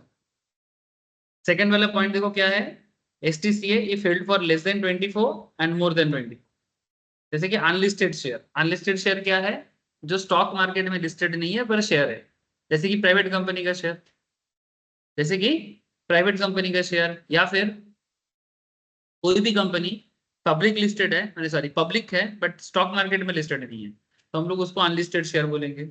और क्या है इसके अंदर, लैंड और बिल्डिंग और बोथ। इसका मतलब ये है कि लैंड बिल्डिंग, जैसे नॉर्मल जमीन वगैरह हम लोग खरीद के रखते हैं ना, जमीन जायदाद एटसेट्रा, 24 महीना होल्ड करो फिर बेचो। अगर 24 मंथ्स होल्ड करके फिर सेल करते हो तो लॉन्ग टर्म हो जाएगा, और अगर लेस देन 24 होल्ड करके बेचते हो तो शॉर्ट टर्म हो जाएगा। तो याद रखना, लैंड बिल्डिंग 24 कैटेगरी में आ जाता है। पहले हम लोग जब पढ़ाई करते थे उस टाइम पे 36 मंथ का था लैंड बिल्डिंग, तो उसको कम कर दिया, क्योंकि आजकल डिमांड इतना बढ़ गया है कि लोग 2 साल में ही दाम मिल जा रहा है। सरकार बोलते काय तो 3 साल के लिए वेट करना, लगाओ इसमें लॉन्ग टर्म, ठीक है, और लॉन्ग टर्म का रेट थोड़ा ज्यादा होता है। अच्छा, 36 में क्या है sir, unlisted securities other than shares. देखो शेयर और सिक्योरिटीज में, share is also securities, share is also है सिक्योरिटीज, बट यहाँ पर बोलते हैं unlisted securities other than share. तो इसमें क्या हो सकता है, डिवेंचर हो सकता है, बॉन्ड हो सकता है ना, डिवेंचर हो सकता है, बॉन्ड हो सकता है एक्सेट्रा, बट अनलिस्टेड वाला, लिस्टेड वाला नहीं। यानी बहुत सारे बॉन्ड डिवेंचर स्टॉक मार्केट में लिस्टेड होते हैं, NSE BSE में ट्रेड होता है। सर कैसे पता, देखो जो NSE BSE में ट्रेड होने वाला शेयर सिक्योरिटीज है, इसका बात तो हम लोग फर्स्ट पॉइंट में लिख दी, securities listed in recognised stock exchange, इसके अंदर शेयर डिवेंचर सब आ गया, ठीक है। अब मैं इसको कितना बार क्लास में दिखाया आप लोगों को, शायद आप मेरा वीडियो पे बने बैकअप देखोगे ना, कितना बार जो आपको दिखाई देगा फाइनेंस के क्लास में, क्या बताऊं। जस्ट यहाँ पर टाइप करो NSE बॉन्ड्स, ठीक है, NSE बॉन्ड टाइप करके अब सीधा NSE को वेबसाइट में जाओ। मैं जब बॉन्ड का वैल्यूएशंस पढ़ाता हूँ, ठीक है, तो बॉन्ड वैल्यूएशंस पढ़ाने के टाइम पे आपको एकदम ओरिजिनल में जो जो बॉन्ड मार्केट में अभी अवेलेबल चल रहा है उसी को दिखा के पढ़ाता हूँ, ये एग्जैक्टली जब एक क्वेश्चन सॉल्व कराता हूँ उस क्वेश्चन के अंदर जो जो आइटम होता है वो सारा आइटम इधर भी होता है, सारा आइटम इधर भी होता है। तो अल्टीमेटली एक बॉन्ड का वैल्यूएशन सही है कि गलत है, खरीदना चाहिए कि बेचना चाहिए, ये सब मेरा सॉल्व किया हुआ है फाइनेंस के क्लास में। लेकिन यहाँ पर हमको बस ये दिखाना होगा आपको कि सर ये जो आपको दिखाई दे रहा है ना एनएसए की वेबसाइट में, इसका मतलब ये लिस्टेड है कि अनलिस्टेड है? ये लिस्टेड है तभी तो ट्रेड हो रहा है। अच्छा ट्रेड हो रहा है, किसका पहचान क्या है? ट्रेड हो रहा है, इसका पहचान है, ट्रेड हो रहा है बोल के यहाँ पर एलटीपी वैल्यू दिखा रहा है। एलटीपी माने, एलटीपी माने last traded price. Last traded price. ठीक है, अगर ये ट्रेड ना होता, अगर ये ट्रेड ना होता तो फिर ये लास्ट ट्रेडेड वैल्यू यहाँ पर आपको दिखाई नहीं देता। समझ में आ रहा है? ठीक है, ये देखो ये शेयर जब मार्केट में ये लोग लॉन्च किया था फेस वैल्यू था 1000 रुपया का, और बाद में इसका मार्केट डिमांड सप्लाई चेंज होते होते मैंने लोगों का, अगर ज्यादा डिमांड होने से प्राइस बढ़ जाता है किसी पर्टिकुलर बॉन्ड में या डिवेंचर में, अगर दाम ज्यादा हो जाए, वैल्यू डिमांड ज्यादा हो जाए तो दाम बढ़ता है। जैसे देखो ना, ये एनएचए का ये वाला बॉन्ड, इसमें कूपन रेट 7.60 है, कूपन रेट 7.60 माने इंटरेस्ट। लेकिन अगर हाँ हाँ इंटरेस्ट फेस वैल्यू पे देगा, लेकिन अगर इसको अगर खरीदना होगा अभी तो 1140 में लेना होगा, बिकॉज इसका डिमांड इतना हो गया है कि मार्केट में ट्रेड हो रहा है, तो ज्यादा ट्रेड हो रहा है बोल के दाम बढ़ गया, दाम बढ़ के 1140 हो गया। लेकिन अगर शुरुआत का टाइम पे जब ये बॉन्ड आया था, अगर तब का डेटा देखते, ये देखो ये एक्चुअली ये रिटायर कब करेगा, एक्सपायर कब करेगा 2031 के 11 जनवरी को। ठीक है, मैंने बहुत टाइम है अभी इसका, 5-6 साल कम से कम। रेटिंग भी बहुत बढ़िया सा है, देख रहे हो ना सर, सबने ट्रिपल ए रेटिंग देख के रखा है। तो यहाँ पर इंटरेस्ट कम देख के आप मत सोचो कि अच्छा बुरा भरा, जितना हाई रेटिंग होगा इंटरेस्ट उतना कम होगा, और जितना हाई इंटरेस्ट होगा उतना रेटिंग कम हो सकता है।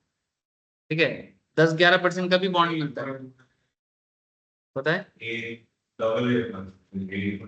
हाँ सर, ये देखो ये हार्डको का है, ये हार्डको मैंने तुम लोग न्यूटन वाला हार्डको नहीं सर, न्यूटन में भी एक हार्डको है ना सर। ठीक है, न्यूटन बनाया किसने? हार्डको ने। वो हार्डको और ये हार्डको अलग है, कोई उसको हिडको भी बोलता है। ठीक है, हाउसिंग इंफ्रास्ट्रक्चर डेवलपमेंट कंपनी, वो पश्चिम बंगाल सरकार का है।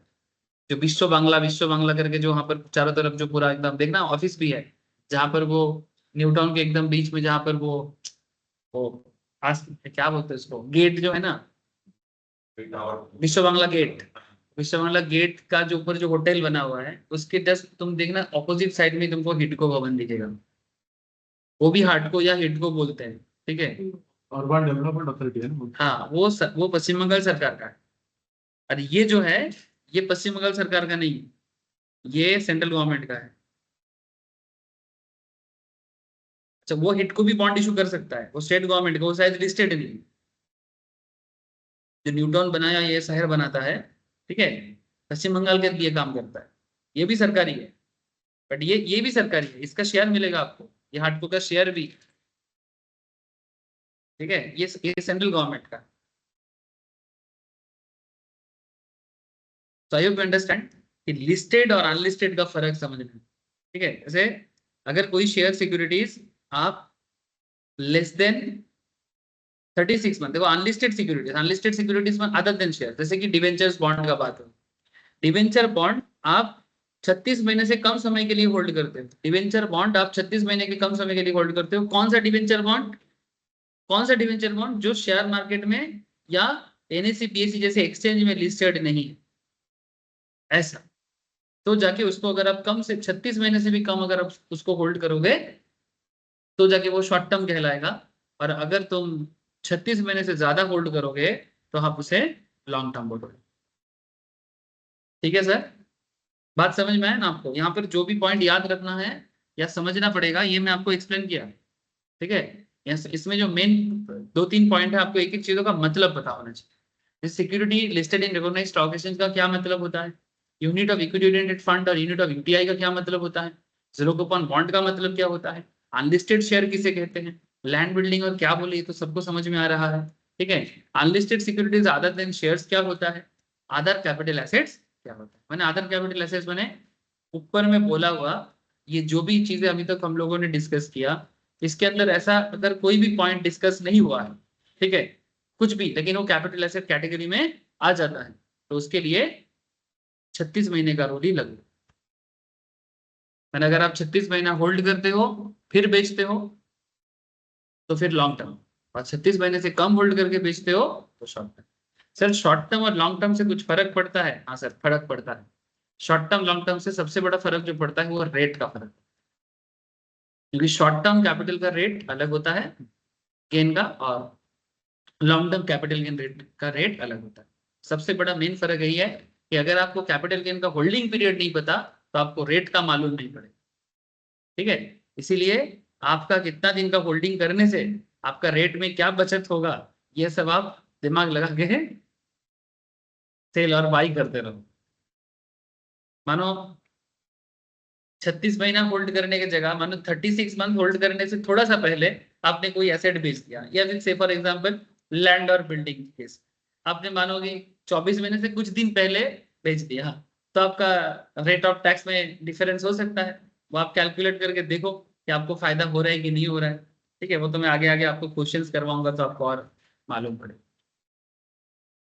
ए बोलो सर, तुम लोगों को समझ में आ रहा है कि नहीं आ रहा है? हेलो। हाँ सर। Yes. हाँ सर। चलो सर, अच्छा बात है। अच्छा सर, इसमें एक छोटा सा अपडेट है। अपडेट क्या है? अपडेट बस इतना सा है, in case transfer takes place on और आफ्टर 23 जुलाई 2024, जो मैं आपको शुरू में बोल रहा था कि अगर आप 23 जुलाई 2024 के बाद ट्रांसफर कर रहे हो, क्योंकि 23 जुलाई 2024 में हमारे फाइनेंस मिनिस्टर निर्मला जी ने कुछ चेंजेस लाया। उस चेंजेस के तहत कहता है कि sir security listed in a recognised stock exchange, unit of equity oriented fund और यूटीआई, जीरो कूपन बॉन्ड, ठीक है, ये सब का कॉन्सेप्ट पहले जैसे ही रखा गया 12 महीने। Security listed in recognised stock exchange, unit of equity oriented fund और यूटीआई, जीरो कूपन बॉन्ड, उसको 12 महीने का कॉन्सेप्ट में ही रखा गया। सर देखो मैंने ये पहला वाला पॉइंट जो पढ़े थे और ये जो पढ़ रहे दोनों सेम ही है। Security listed in recognised stock exchange मैंने सिंपल बात है, जो शेयर मार्केट में ट्रेड होता है। इक्विटी ओरिएंटेड फंड मैंने जो म्यूचुअल फंड, अच्छा यहाँ पर एक बात दिमाग में रखिएगा सर, कौन सा फंड का बात मैं कर रहा हूँ? इक्विटी ओरिएंटेड फंड का बात कर रहा हूँ। लेकिन आपको मैं तो अभी और भी फंड दिखाया ना, डेब्ट फंड भी होता है, हाइब्रिड फंड भी होता है। डेब्ट फंड हाइब्रिड फंड इधर नहीं आता है। डेब्ट फंड हाइब्रिड फंड ये 12 महीने की कैटेगरी में नहीं आता है, इस बात का ध्यान रखना। अगर आपके पास फंड कैसा है, कौन सा फंड है, ये इंपॉर्टेंट। अगर आप इक्विटी ओरिएंटेड फंड खरीद के बेच रहे हो विद इन 1 ईयर, तो short term long term concept 12 महीने के हिसाब से कैलकुलेट होगा। लेकिन अगर आपके पास डेब्ट फंड है या हाइब्रिड फंड है तो फिर ये 12 महीने का कॉन्सेप्ट में नहीं, ये मे भी अदर कैपिटल एसेट के कॉन्सेप्ट में आ जाएगा। क्या समझे, है ना? यहाँ पर हम लोगों ने इतना देर से कई बार एक बार भी डेब्ट फंड या हाइब्रिड फंड का बात तो नहीं किए, माने अदर कैपिटल एसेट में ये भी आ सकता है,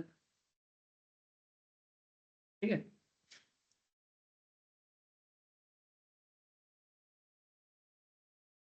अच्छा बस एक छोटा सा चेंज क्या कर दिया कि न्यू रूल में अदर कैपिटल एसेट का जो कॉन्सेप्ट है वो पहले 36 महीने के कैटेगरी में आता था। मैंने 23 जुलाई 2024 से पहले अदर कैपिटल एसेट्स को 36 मंथ की कैटेगरी में रखता था, उसको कम करके 24 मंथ्स की कैटेगरी में डाला। अदर कैपिटल एसेट्स अगर आप 24 महीने से कम दिन तक होल्ड करते हो तो शॉर्ट टर्म, और 24 महीने के ज्यादा दिन तक होल्ड करके फिर बेचते हो तो, ठीक है। इसको समझ के थोड़ा याद करो। देखो पहले तो आपको पुराना वाला जो कॉन्सेप्ट है, मैंने जो 23 जुलाई 2024 के पहले का है उसी को पहले याद करना है। उसके बाद जो हल्का सा चेंजेस है उसको एक बार देखना चाहिए, बाकी और ज्यादा कुछ है। बेसिकली ये शेयर डिवेंचर के लिए ये सब दिया है, ये फंड वगैरह के केस में ही ये सब मेनली दिया है। जमीन को तो हाथ भी नहीं लगा, लैंड बिल्डिंग को हाथ ही नहीं लगा। मेनली वो जो और भी कुछ एसेट्स बीच में से निकल जाता है ना, सरकार भी वेट करता है कि 2 साल की जगह 3 साल कौन वेट करेगा, इसलिए सरकार भी चाह रही है कि भाई आ जाएगा जल्दी तो हमको भी अच्छा है। समय के साथ साथ उनको जो ठीक लगता है वो लोग करता है, हमें बस समझना चाहिए। It is to be noted that as per section 50AA capital gain arising from transfer on the following asset would always be capital gain arising from transfer of short-term capital asset irrespective of the period of holding of such asset. Unit of specified mutual fund acquired on or after 1/4/23 क्या कहता है? It is to be क्या पंखा चलाया? ठीक है. It is to be noted that as per section 50AA, capital gain arising from transfer of the following assets would always be capital gain arising from transfer of short-term capital asset. माने ये हमेशा short term ही treat होगा. जैसे कि अगर कोई units of specified mutual fund acquired on और after 1/4/2023 इसके लिए स्पेशल लॉ दे दिया. मार्केट लिंक डिवेंचर्स, अगर कोई डिवेंचर का इंटरेस्ट मार्केट से जुड़ा हुआ है, unlisted bond and unlisted debenture which is transferred और रिडीम्ड और मैच्योर्स ऑन और आफ्टर 23 जुलाई 2024, तो इसको हम लोग शॉर्ट टर्म ही ऑलवेज हमेशा शॉर्ट टर्म रहेगा. बस ये छोटा सा चीज आपको होल्डिंग पीरियड के हिसाब से लिखा कि नहीं लिखा, बहुत देर से मैं नोट बोल वाला रहा हूं. ऑप्शन भी लिखे. हाँ, नोट वाला ऑप्शंस भी लिख लो, नोट वाला बात भी लिख लो सर,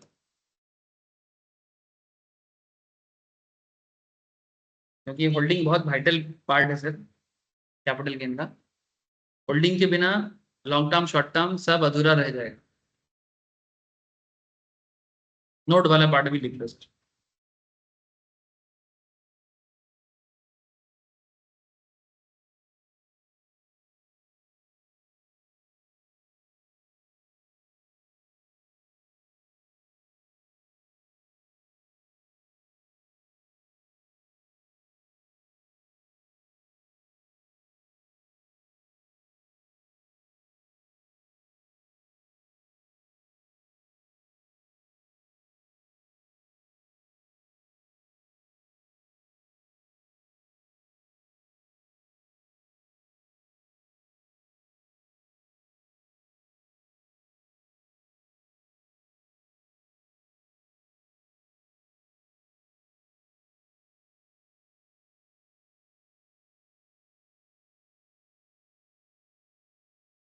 ये লিখেছিস, নোটটা লিখে নিয়েছিস, কোথায় লিখেছিস? বাহ, মানে তো ল্যাক অফ কনসেন্ট্রেশন হলে হয়. এটার জন্যই তো বসে আছি আমি, তাহলে বসে আছি কেন? উপরেরটা তো সবাই নোট ডাউন করে নিয়েছে, নিচেরটার জন্য আমি সবাইকে বলছি এটাও লিখে নিতে. এটা होल्डिंग में থাকলে মনে থাকবে, नहीं तो याद नहीं रहेगा कि किस चीज के बारे में बोला गया. ये स्पेशल 3 पॉइंट है, 3 पॉइंट थोड़ा सा याद रखना. स्पेशल बात है, इतना ये डिफिकल्ट इतना पूछेगा नहीं, बट फिर भी जान लेना चाहिए. प्रोफेशनल बनेंगे तो फिर इतना ज्यादा ना शॉर्टकट नहीं करना चाहिए. प्रोफेशनल्स को ऑलवेज चैलेंजिंग सिचुएशंस एक्सेप्ट करना चाहिए.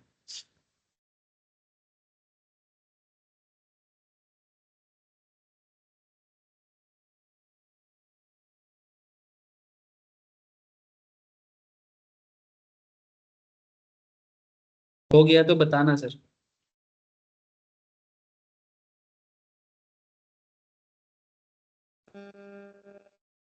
हो गया सर. हो गया सर.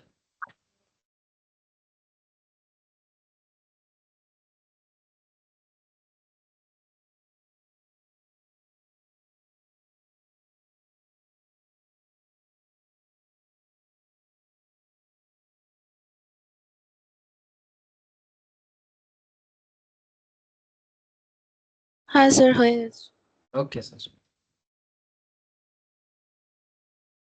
हो गया संजय जी. अच्छा सर, सर लास्ट पॉइंट एक तो बाकी सुनो भाई. अनलिस्टेड बॉन्ड, अनलिस्टेड डिवेंचर जो स्टॉक मार्केट में लिस्टेड नहीं है, लाइक एनएससी बीएससी के साइड में आपको नहीं दिखेगा. हो गया सर. अच्छा, हम लोगों ने क्या क्या पढ़ा था, क्या क्या पढ़ा? हम लोग एक्चुअली इस पूरा डेफिनेशंस को अंडरस्टैंड करने का कोशिश कर रहे हैं. क्या बोला sir? As per section 45 section 1 any profit or gain arising from transfer of capital asset. मैंने अभी तक ट्रांसफर नहीं समझा, मैंने कैपिटल एसेट समझा है. इतना देर से कैपिटल एसेट बोला और अभी मैं आपको कैपिटल गेन समझा रहा था. कैपिटल गेन का क्या है कि कौन सा एसेट कितना दिन होल्ड करने से कैपिटल गेन मानेंगे या कैपिटल गेन नहीं मानेंगे. ये दो चीज बोला. अभी हमको ये चीज बताना है कि सर अच्छा रेट के बारे में बाद में आते हैं सर, रेट तो इम्पोर्टेंट है ही, क्वेश्चन करेंगे तो रेट के बिना तो क्वेश्चन सॉल्व ही नहीं होगा। बट इम्पोर्टेंट बात ये है कि ये 3 पॉइंट जानना जरूरी है, capital asset, capital gain and now the most important part is transfer. ठीक है,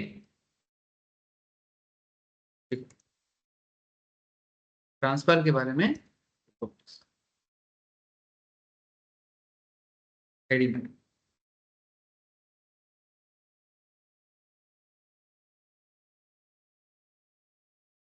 ट्रांसफर बता के मैं थोड़ा रेट के बारे में बता दूंगा आपको, फिर नेक्स्ट दिन रेट को यूज करके फॉर्मेट को सिखाऊंगा।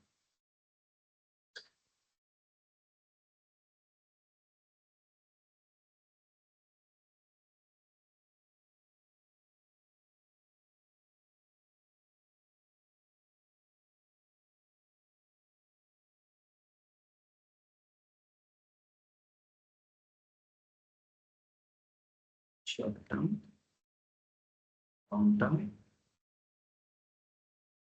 रेट पे थोड़ा झमेला रहा है इस बार, कोई बात नहीं, समझाएंगे ना तो झमेला भी समझ में, लेकिन सर पहले थोड़ा ट्रांसफर लिखो तो सर। एक्चुअली ट्रांसफर का क्या मतलब होता है सर, एक चीज आपको दिमाग में समझना पड़ेगा कि ट्रांसफर कॉन्सेप्ट जो है ना, जैसे जब सेल होता है कोई प्रोडक्ट, मैंने कोई एसेट जब सेल होता है तो उसी चीज को मेनली ट्रांसफर करते हैं। लेकिन सर सेल के अलावा क्या और कोई घटना ट्रांसफर हो सकता है? That's the big. जैसे हम जब कोई जमीन खरीद के बेच रहे हैं तो हम बेच रहे हैं माने क्या, ट्रांसफर कर रहे हैं। तो आम आदमी के दिमाग में सिर्फ वो सेल को ही ट्रांसफर दिमाग में आता है, पर इनकम टैक्स डिपार्टमेंट सिर्फ सेल को ट्रांसफर नहीं मानता। सेल तो ट्रांसफर है ही, वो तो एकदम कॉमन बाय डिफॉल्ट दिखता है सबको, लेकिन ट्रांसफर का मतलब उससे भी ज्यादा कुछ है। तो किस किस केस में मानेंगे कि ये ट्रांसफर हुआ है, जो सेक्शन 2 सबसेक्शन 47 के अंदर कहता है। ठीक है, transfer and what it means बहुत वाइटल पार्ट है, क्योंकि जब तक ट्रांसफर नहीं होगा तब तक तो सरकार भी पैसा क्लेम नहीं कर सकती, है ना। और सिर्फ सेल करने से ही ट्रांसफर है ऐसा भी नहीं है। तो सेल के अलावा और क्या क्या चीज में ट्रांसफर कॉन्सेप्ट जनरेट हो सकता है, ये कॉन्सेप्ट को फिर सरकार ने अलग अलग तरीके से ढूंढ के निकाला कि भाई हम सिर्फ सेल को ट्रांसफर नहीं और भी चीजों को ट्रांसफर मानते हैं। मैं पहले इसका एक शॉर्टर वर्जन दिखाता हूँ, उसके बाद में एक्सप्लेन करूंगा। ठीक है सर, क्या क्या ट्रांसफर होता है, चलो लिखो पहले हेडिंग का, क्या हेडिंग रहेगा? ट्रांसफर। ट्रांसफर के बारे में कहां पर कहा गया है? Section 2 subsection 47। कैपिटल गेन बहुत बहुत वाइटल एक चैप्टर है एक्चुअली। इवन देखो बिजनेस पीजीपीपी को लेके चिंता बिजनेसमैन को होता है, ठीक है। सैलरी चैप्टर का इंपॉर्टेंस सैलरीड पर्सन को है, ठीक है। कैपिटल गेन का चर्चा सबको ही करता है, सैलरीड पर्सन भी करते हैं, बिजनेसमैन भी करते हैं। इसका स्कोप ऑफ डिस्कशन ज्यादा नहीं है, क्योंकि पीजीपीपी से क्या, पीजीपीपी का देखो as a practitioner, chartered accountant, company secretary, cost accountant को तो सब कुछ जानना है, वो तो अलग बात है। लेकिन हम नॉर्मल डेली लाइफ में, जैसे मानो आप अपना टैक्स प्रोफाइल लेके एक प्रैक्टिशनर के पास गए, ठीक है। अब आपको थोड़ा पता होगा तो सुविधा होगा ना, नहीं तो वो आपको जो भी समझाएगा आपको भी तो समझ नहीं आएगा। अगर सही बोलेगा फिर भी आपको लगेगा क्या बोल रहे हैं, गलत बोलेगा फिर भी आपको लगेगा कि क्या बोल रहे हैं, है ना। नील बट्टा सन्नाटा, है ना, मुश्किल करता है। तो ज्यादातर केस में आप देखिएगा, मैंने ये एक्सपीरियंस में भी देखा और इसका समझ भी आ रहा है कि ज्यादातर लोगों को हमेशा ये कैपिटल गेन को लेके ही ज्यादा क्वेश्चन होता है। क्यों? क्योंकि सैलरी का प्रोफाइल कॉन्सेप्ट एकदम कॉन्सेप्ट क्लियर है, क्योंकि आप कमाओगे, मैक्सिमम केस में टीडीएस काट लेता है, ठीक है। और अगर कुछ और भी इनकम रहेगा तो रिटर्न फाइल करता है। अगर हम और कोई इनकम नहीं है तो टीडीएस में ही तो काम हो गया, बस रिटर्न फाइल में डिटेल्स दिखा के टीडीएस के थ्रू से उसको डिडक्ट करके काम खत्म, है ना। तो सैलरी को लेकर उसको कुछ क्वेश्चन आएगा ही नहीं। क्वेश्चन कब आएगा? अच्छा ये वाला यहाँ पर इन्वेस्ट कर रहे हैं, वहां पर इन्वेस्ट कर रहे हैं, क्या इसमें टैक्स फ्री है, क्या उसमें टैक्स लगेगा, टैक्स लगेगा तो कितना लगेगा, ठीक है। अब क्या मैंने वो सुन लेता है कहीं पर 20% लेता है, अरे 30% लेता है। जनरली जिसको टैक्स का कोई नॉलेज नहीं है, टैक्स का हाईएस्ट रेट क्या है? 30%। टैक्स का पर्सनल टैक्स में हाईएस्ट रेट क्या है? 30%। सब कुछ तो सरकार पूरा 30% ले लेता है। पूरा 30% कहाँ लेता है? अंदर भी तो कितना खेल है, और वो भी स्लैब वाइज लेता है। तो जितना वो सोचता है उतना है नहीं, लेकिन उसके दिमाग में घुसा है, देखो हम 100 रुपया कमाएंगे, ये 30 रुपया ले रहे हैं। लेकिन 30% किसका लेता है? वो भी स्लैब वाइज जाता है। There are lots of thing. ऐसा नहीं कि हर कोई कमा रहे है और उससे 30% सरकार ले रहे हैं, है ना। ऊपर से आजकल तो न्यू स्कीम देने के बाद और भी स्कोप दे दिया सर। बोले भाई जाओ 7 लाख तक कमाओ, हम तुमसे कुछ नहीं लेंगे। 12 लाख तक कमाओ, इस बार बोल दिया हम तुमसे कुछ नहीं लेंगे। तो बेसिकली जो लोग चर्चा करते हैं, आम आदमी ही, इनको तो चर्चा करना ही नहीं चाहिए। आप देखना ये जनरल पीपल है ना, मिडिल क्लास लोग स्पेशली बहुत सरकार का पकड़ते हैं कि भाई देखो एकदम बेकार आदमी, सब पैसा लेके टैक्स लेके मारेगा। उनको 1 रुपया भी एक तरह से देना नहीं पड़ता, फिर भी यही लोग बात करते। क्या मैं गलत बोल रहा हूँ? आप देखना फील करके। उल्टा जो लोगों के पॉकेट से जाता है ठीक है, ये लोग बात नहीं करता, दे आर कंसर्न अबाउट भी कि भाई इनकम थोड़ा ज्यादा होता कम होता है। ऐसे जब लास्ट ईयर निर्मला जी 2 चीज को लेके हम लोग श्योर थे, अरे मार्केट के क्लास में हम लोग थोड़ा पहले से अपडेट रहते हैं, ठीक है, क्योंकि ये एक ऐसा जगह है, अगर अपडेट नहीं रहोगे ना आप कहीं के नहीं रहोगे। तो हम लोग ना कम से कम 2 महीना पहले से हम लोगों को आइडिया लग रहा है कि 2 इंपॉर्टेंट जगह है, एक एसटीटी सिक्योरिटी ट्रांजैक्शन टैक्स जो ब्रोकरेज के साथ जुड़ के लेता है, और दूसरा है आपका capital gain, specially short term capital. अब हम लोग 2 महीने 3 महीने से चिंता कर रहे हैं कि क्या करेगा क्या करेगा। तो फिर हमको भी लग रहा था कि ये बढ़ाएगा, ठीक है, क्योंकि निर्मला जी पहले भी एक बार ऐसे एक इकोनॉमिक समिट में बोला था कि इसको इंक्रीज करने का बात है। तो बजट डे है, हम लोग बजट के लेके बैठे हैं। अब सब लोग वेट कर रहे हैं कि उस पर्टिकुलर पॉइंट पे क्या बोलेगा। चिंता हम भी कर रहे हैं कि थोड़ा अच्छा बात हो रहा है तो मार्केट बढ़ रहा है, लेकिन जैसे ही एसटीटी और शॉर्ट टर्म कैपिटल गेन में बोला, मार्केट का गिरना मैंने रोकना नामुमकिन हो गया। मतलब जैसे ब्लीड हो रहा ऐसा देखने में लगेगा। अरे तुरंत 100 पॉइंट 200 पॉइंट 300 पॉइंट मैंने पकड़ नहीं रहा है। जो लोग सोच रहे थे नहीं बजट बजट बजट, खत्म कर दिया बजट डे में ट्रेड करके। बार बार बोल रहा हूँ कि देखो न्यूज बेस्ड है आज का पूरा। हम लोग इधर हम लोग बजट वगैरह डे के दिन पे अगर किसी को ट्रेड करना सिखाना है ना, तो मैं उसको दिखाता हूँ कि देख कैसे होता है।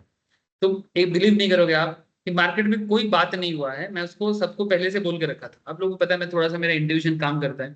तो मैं बोला कि देखो 11 बजे स्पीच चालू होगा, तुम 10:30 बजे से 11 बजे के बीच में देखना मार्केट उठेगा, क्योंकि एक जनरल पॉजिटिविटी है, क्या बोलेगा अच्छा ही बोलेगा बस। और मैं बोला जैसे ही वो माइक लेगा, मार्केट उस पर एक कैंडल में तुमको 5 से 10 हजार बना के देगा। जस्ट माइक लेगा, उस एक ही कैंडल में 5 हजार से 10 हजार बनेगा आपका एक लॉट में। लेकिन कोई गारंटी नहीं है, वो रहो मत उसमें, संगे संग निकलो, नहीं तो वो और आगे का कुछ पता नहीं। क्योंकि इसके बाद अगर बात अच्छा नहीं लगेगा, मार्केट पूरा गिरना लगेगा। तो एग्जैक्टली 11 बजे माइक लिया, ठीक है, और स्पीच देना स्टार्ट किया, मार्केट स्काई रॉकेट मैंने 1-2 कैंडल में। फिर जैसे ही उसका बात नॉर्मल होने लगा, पसंद का बात नहीं आ रहा है, फिर मार्केट धीरे धीरे धीरे धीरे मैंने साइडवेज हो गया। उसके बाद जैसे ही थोड़ा पसंद वाला बात हुआ, मार्केट थोड़ा और इंक्रीज किया। और 11:30 के आसपास जैसे ही एसटीटी और इसके बारे में बोला, खत्म, पूरा खत्म। सब चिल्लाने लगा क्लास में, सर देखो पूरा मार्केट बर्बाद कर दिया। मैं बोली अरे तुम लोगों को ना यही छोटा सा ही प्रॉब्लम है, तुम लोग एक 5 मिनट का न्यूज को मार्केट का और लोगों का साइकोलॉजी समझ लेते हो। ये 2 दिन का खेला है, जो लोगों को ट्रेड करना होगा ना, और जो मार्केट में पैसा लगाते हैं ना, ये सब इग्नोरेंस पार्ट है। 4 दिन रोएगा फिर आ जाए, क्या फर्क पड़ा? देखो ना क्या फर्क पड़ा, क्या ट्रेडर कम हो गया? कुछ नहीं है। इसको करना होगा ना, वो सरकार को गाली देगा पर करेगा। उसको पता है कि अगर सरकार हमसे 30% भी ले लेता है, लेता नहीं है 30% कैपिटल गेन में, अगर 30 भी ले लिया ना फिर भी आएगा। 50% भी सरकार बोलेगा तुम 100 कमाएगा, 50 मेरा 50 तुम्हारा, फिर भी बोलेगा हाँ लो, फिर भी कुछ कम नहीं होगा, ठीक है। तो सरकार भी देख ले रहा है कि भाई कहाँ पैसा है, हम भी छापेंगे। तो ये सब अलग ही बातें हैं। अब तुम इसको ट्रांसफर को समझो, देखो ट्रांसफर को ऐसे थोड़ा सा हेडिंग करो।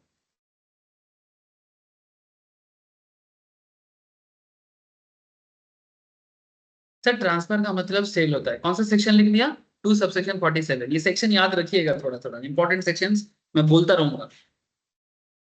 ट्रांसफर माने सेल, बहुत वाइटल पॉइंट है कैपिटल में। ट्रांसफर माने सेल, ट्रांसफर माने एक्सचेंज, ट्रांसफर माने रिलिंक्विशमेंट। अच्छा, एक्सचेंज समझते हो? एक्सचेंज तो बहुत कुछ हो सकता है यहाँ पर कैपिटल गेन में, जैसे मानो कन्वर्जन और लैंड दिया पैसा दिया, हाँ हाँ, लैंड परचेस किया पैसा दिया, एक्सचेंज हुआ ना। लैंड परचेज किया पैसा दिया तो सेल हो गया, सिंपल। हाँ एक्सचेंज किया पैसा भी दिया। चलिए, यहाँ पर एक्सचेंज का मतलब ऐसा नहीं है सर। एक्सचेंज माने आप ऐसा ना समझो कि बदले में, एक्सचेंज का मतलब होगा जैसे मानो हम लोग जो नॉर्मल लाइफ में गाड़ी वगैरह के एक्सचेंज करते हैं ना, पुराना गाड़ी देते हैं, बदले में नया गाड़ी लेते हैं, और जो बीच का बैलेंस है वो पे करते हैं। जनरली कहा जाता है, मैं गाड़ी मार्केट के बारे में सबको बहुत आइडिया होता है आजकल, अगर आप एक गाड़ी खरीदते हो 4 से 5 साल तक उसको यूज करो, विद इन 5 ईयर्स आपको एक दाम मिलेगा उसका, बट 5 साल बाद उसका वैल्यूएशन का पता नहीं। इसलिए मैक्सिमम लोग, स्पेशली जो लोग मारुति सुजुकी का ओनर होता है, वो 4 से 5 साल के बीच में गाड़ी जरूर बदलते हैं।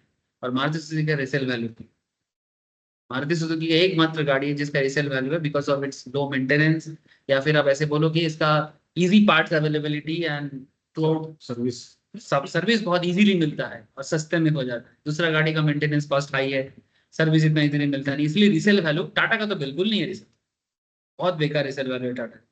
और टोयोटा वगैरह का अच्छा है, ब्रांड वैल्यू अलग ही लेवल का, इंजन अच्छा होता है, बट ये लोग भी आजकल का खेल चालू कर दिया है। टोयोटा वगैरह का भी ना खेल चालू हो गया, ये लोग भी मारुति के साथ मार्च होके, ठीक है, गाड़ी बना रहे हैं, टोयोटा का सिर्फ लोगो लगा दे रहे हैं, ठीक है, पब्लिक को कुछ पता ही नहीं चल रहा है, उसको लग रहा है टोयोटा खरीद रहा है, लेकिन टोयोटा, हाँ सेम सेम बॉडी सेम। तो तू जो बोल रहा है मैं बोल रहा हूँ उसको। अरे रिसेंटली मेरे फैमिली में एक कार लिया, स्विफ्ट डिजायर का और टोयोटा का इंडिया जी से ना जंजा जंजा वो सेम सेम है ना। एक एक मैं सुन रहा था, भाई मेरे को बता रहा था, मैं इतना गाड़ी का रिसर्च नहीं कर रहा, वीजा के साथ आपको तो इसका बलेनो, मारुति सुजुकी का बलेनो के साथ इन लोगों का क्या है, क्या ग्लांजा, कोई ग्लास और तो बोल हाँ ग्लांजा, कंपनी से ग्लास बलेनो ग्लांजा। और इधर इन लोगों का क्या, मारुति का साथ क्या एक कार है, फ्रॉन्क्स बोल के का है, उसका क्या टाइजर है या टाइजर ऐसा कुछ निकाला, सेम है, मारुति से ही ले रहा है, टोयोटा का उस ब्रांड लगा रहा है। हाँ तुम टोयोटा से लेकर तो सर्विसिंग तुम टोयोटा से ही करेगा ना, लेकिन सब मारुति का है। अलग ही खेल चल रहा है। हाँ हाँ, उसका भी वर्जन है, अगर 10 लाख के अंदर का गाड़ी है तो मारुति का, अगर 11-12 लाख सेम गाड़ी का, जैसे ही तुम रेंज बढ़ाओगे थोड़ा सा, अपर मॉडल होता है ना, मॉडल बढ़ा दोगे तो फिर उन लोगों को खुद का ही नहीं मिलेगा, माने बेस मॉडल या फिर नॉर्मल जो थोड़ा बहुत कम नाम का है, 10 लाख के अंदर का है, 10 लाख पार करेगा तो फिर वो लोग अपना इंजन देगा, इस तरह का खेल खेल रहा है। लेकिन नॉर्मल आदमी को क्या पता, वो तो जाएगा टोयोटा। टोयोटा मैंने तो अलग ही ब्रांड है ना, गाड़ी में टोयोटा नंबर 1 है, मैंने इसका कोई सब्स्टिट्यूट नहीं हो सकता, भले ही BMW मर्सिडीज कुछ भी करे, उनका मार्केट अलग है, लेकिन नॉर्मल एक गाड़ी खरीदने वाले फैमिली वाले लोग टोयोटा मैंने उसको लगता है कि भाई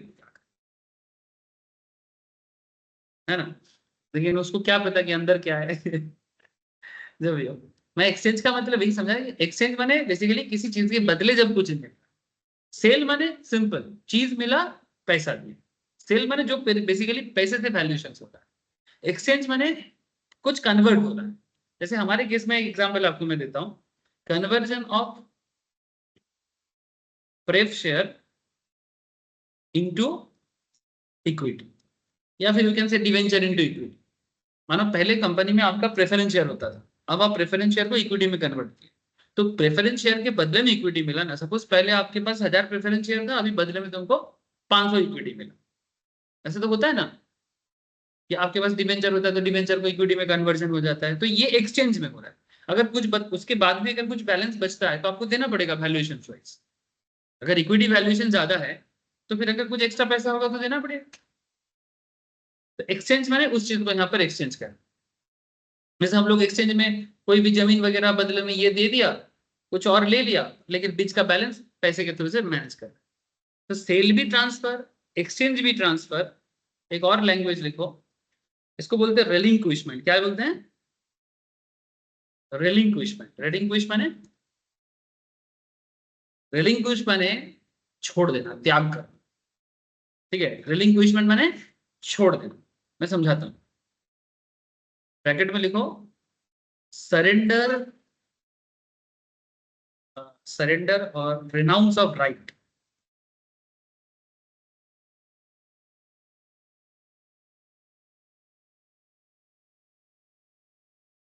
मानो पहले आपके पास किसी चीज का राइट था, राइट माने वो पहले आप होल्ड कर रहे थे, आप अपना पूरा राइट को छोड़ दे रहे हो। तो छोड़ रहे हो तो बदले में कुछ ले तो रहे हो ना। इसको डायरेक्टली सेल नहीं बोलता, इसको बोलते हैं रिनाउंस ऑफ राइट। हम अपना राइट छोड़ दिए, बदले में किसी और को दे दिया, लेकिन उसमें भी आपको पैसा मिला, सरकार उसको भी अंदर मैंने एक आइडेंटिफाई करता है, इसे कहते हैं रिलिंक्विशमेंट। माना ऐसे होता है ना कि ये लाइसेंस अभी मेरे राइट, बट मैं उस लाइसेंस को छोड़ के किसी और को दे दिया। अब लाइसेंस सेल हो रहा है, लाइसेंस सेल हो रहा है तो नहीं मिले, उसको ऐसे रिलिंक्विशमेंट बोलते हैं। सरेंडर और रिनाउंस ऑफ राइट, किसी भी चीज में अपना अधिकार को छोड़ने का जो पैसा हमने, समझ में आ रहा है? मानो आपके पास किसी जमीन को यूज करने का राइट होता है, सरकार देता है ना, लीज राइट देता है, देता है ना, माइंस का देता है। अब वो माइंस का राइट आपकी जगह किसी और को दे रहा है, तो आप उसको छोड़ रहे हो, बदले में आपको पैसा मिलेगा कि नहीं मिलेगा? तो वो जो पैसा आप जिनसे आप लाइन से जब ट्रांसफर हो रहा है या राइट जब ट्रांसफर हो रहा है, तो बदले में आप जो पैसा ले रहे हो वो पैसा कैपिटल गेन में आएगा।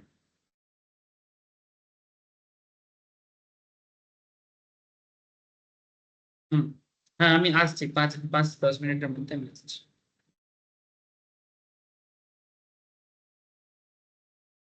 और लिखो सर एक्सटिंग्विशमेंट।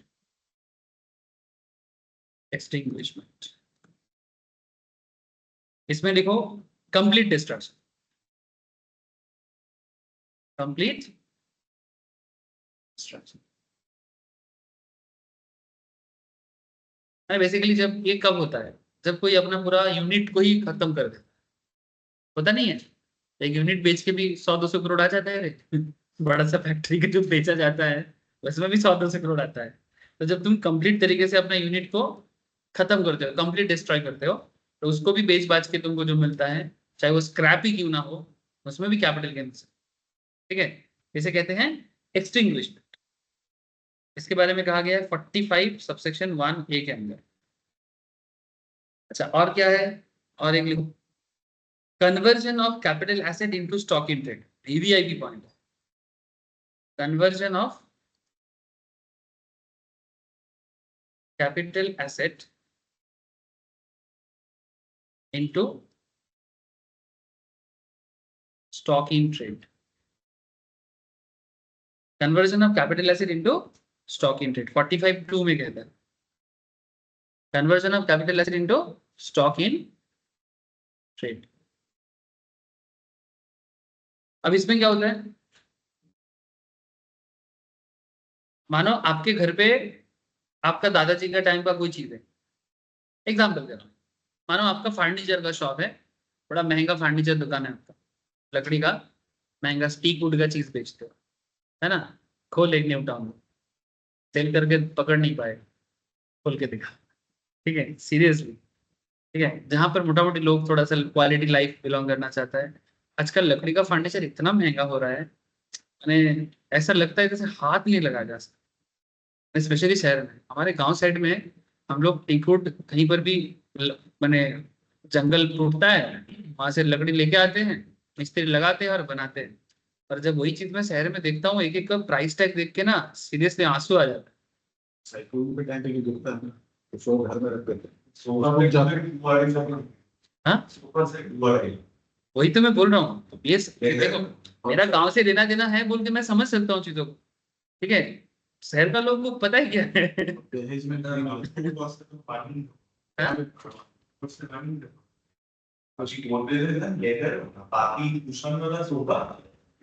वैसे तुमको जो टीकुड बोल के बेच रहे वो टीकुड है ही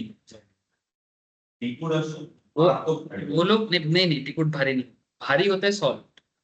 सॉल्ट सॉल बोल के एक पेड़ होता है जिसको साल गाछ बोलते हैं, हाँ ठीक है, वो भारी होता है, वो उससे फर्नीचर नहीं बनता, उससे बीम बनता है, बीम, ठीक है। और टीक जो होता है वो भारी नहीं होता, वो स्टैंडर्ड वेट का होता है, एकदम पतला भी नहीं और एकदम भारी भी नहीं, लेकिन उसका फाइबर का खेल है। उसमें तुम ऐसे मैंने उसको बंगाली में एक चीज बोलते हैं, उसको रेंदा बोलते हैं हम लोग। वो एक मशीन होता है, अभी तो आजकल तो सब मशीन आ गया। वो रेंदा माने एक ऐसे लोहा का होता है, उससे छिलका को जो होता है ऐसे ये किया जाता है, जैसे रौंदते हैं तो ऐसे बोलते हैं रेंदा। तो उससे जब ऐसे करोगे ना, उसका जो फाइबर का जो उसका जो डिजाइन निकलता है ना, वो इतना सुंदर होता है कि तुम बोलेगा कि आपको पॉलिश भी नहीं करना, ऐसे ही रहने दे, तो कीड़ा भी नहीं लगता। और कीड़ा भी नहीं लगता। और क्या गजब था। और उसका और आजकल क्या कर रहा है, ये टीक वुड का पॉलिश कॉपी कर रहा है, माने टीक वुड का जैसे पॉलिश का सेम डिजाइनिंग होता है, ये लोग क्या कर रहे हैं, पॉलिश करने के टाइम पे वो डिजाइन दे दे रहे हैं। तो लोग बोलेगा देखो एकदम टीक वुड का ही है। एक्चुअली वो क्या पेड़ है मैं आपको बता दे रहा हूँ। वो आकाशवाणी बोल के एक पेड़ होता है, ठीक है। खराब पेड़ वो भी नहीं है, पर टीक तो नहीं है ना। आकाशवाणी बहुत नॉर्मली इजीली अवेलेबल हो जाता है, सप्लाई है उसकी, उससे भी फर्नीचर बन जाता है। लेकिन वो आकाशवाणी का, उसको कोई कोई आकाशवाणी बोलते हैं और कोई कोई सोनाझुरी भी बोलता है, ठीक है। मैं तो उसको आकाशवाणी ही बोलता हूँ, ठीक है, आकाशवाणी। तो वो आकाशवाणी पेड़ को ये कोलकाता में जितना भी फर्नीचर है, वो सब वही पेड़ का एक आध शॉप होगा जो ओरिजिनल बेचता है। वो शायद देखे फर्नीचर का दाम हो जाएगा 30 लाख 40 लाख 50 लाख का दाम लेता है, लेकिन आकाशवाणी पे टीक वुड का फिनिशिंग देके टीक वुड। और भी क्या क्या पेड़ है मुझे तो इतना ज्ञान नहीं है, लेकिन क्या है घर पे मैं लकड़ी देखा हूँ, थोड़ा बहुत मैं समझता हूँ। आम के पेड़ से फर्नीचर अच्छा बनता तो फूल जाता है बारिश के दिन चोली में। है, हाँ, लेकिन बनता है, बनता है। Conversion of capital asset into stock in trade. मैं फर्नीचर का एग्जांपल क्यों दे रहा था, मानो आपका दादाजी के जमाने का कोई फर्नीचर है, आपको लग रहा है कि भाई इसको दुकान में लगेंगे तो फिर अच्छा सेल होगा एंटीक के नाम पे, ठीक है। तो ऐसे कोई ऐसे पुराने दिन का ऐसे होता है ना, चेयर बाई का टाइप का, रिक्लाइनिंग टाइप का, ऐसे ऐसे करके, तो उसका अच्छा दाम मिलता है, सच यूनिक पीसेस है, बहुत सारे लोग खरीदना चाहता है। अब मानो आपका फर्नीचर शॉप में उसको लाए, तो जो आपके घर में था वो तो पहले आपका कैपिटल एसेट, ठीक है, कैपिटल एसेट था। जैसे ही आप दुकान में लाए, अब और वो कैपिटल एसेट नहीं है, अभी वो स्टॉक इन ट्रेड हो गया, ठीक है। तो कैपिटल एसेट जब स्टॉक इन ट्रेड में आता है तो वो भी कन्वर्जन से, तो उसे भी ट्रांसफर कहते हैं। इसका कैलकुलेशंस बहुत पूछता है, वीवीआईपी पॉइंट। हाँ ये लोग, हाँ हाँ हाँ 3 বছর,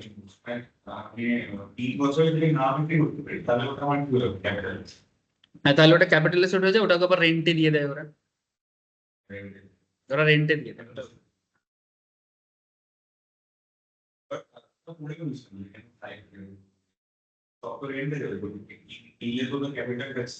আসলে সব বিক্রি করতেও পারে না। যেগুলো খুব হাই কোয়ালিটি হয়,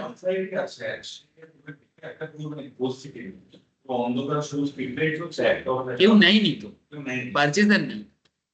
न्यूटाउन न्यूटाउन जिस तरह से बना है, न्यूटाउन का ग्रोथ उतना हाई नहीं इसलिए नहीं है क्योंकि अभी भी कोलकाता में वो डेवलपमेंट नहीं है। कोलकाता में अभी डेवलपमेंट नहीं है, कोलकाता का डेवलपमेंट होगा, यहाँ पर बिजनेस होगा, यहाँ पर थोड़ा मेट्रो कनेक्टिविटी तो हो जाएगा, मेट्रो कनेक्टिविटी होने में ज्यादा नहीं है, लेकिन क्या है ना, जब तक तुम्हारे यहाँ पर बाहर का लोगों का, जैसे अभी बैंगलोर में सब भागते हैं, है ना, तो जो बैंगलोर को भागना चालू किया वो उसका सब्स्टिट्यूट अगर कुछ 20% भी बंगाल को कोलकाता को मिलता है, फिर ऑटोमेटिकली न्यूटन का ग्रोथ। बट बंगाल का करंट पॉलिटिकल कंडीशंस और करंट ग्रोथ स्ट्रक्चर अच्छा नहीं है, मैंने जो है वही है, एक स्टैग्नेंट हो गया है। न्यूटाउन का growth is fully depend on West Bengal, तो फिर न्यूटाउन तुम पकड़ के रख नहीं पाओगे। बट मैं आपको बोलता हूँ 5 साल 5 से 10 साल के भीतर तुमको बहुत चेंजेस मिलेगा। इसका मेन रीजन मेरे को ऐसा लगता है कि north east eastern parts of world के साथ, साउथ ईस्ट एशिया, इसके साथ जो इंडिया का ट्रेड डील बन रहा है, मैंने जो ट्रेड कॉरिडोर बन रहा है, जो बैंकॉक के साथ या इंडोनेशिया के साथ हम लोग का बन रहा है, थाईलैंड के साथ, वो पूरा म्यांमार होके बांग्लादेश को अवॉइड करके कोलकाता पोर्ट को भी कनेक्ट करेगा, या फिर सिलीगुड़ी होके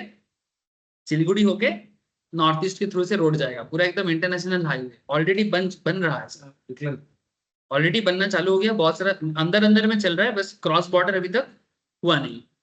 अंदर अंदर में सब चालू हो गया। मेघालय से, सिलीगुड़ी से मेघालय होके, मणिपुर होके, नागालैंड होके तुम सीधा बाई रोड एकदम थाईलैंड पहुंच जाए।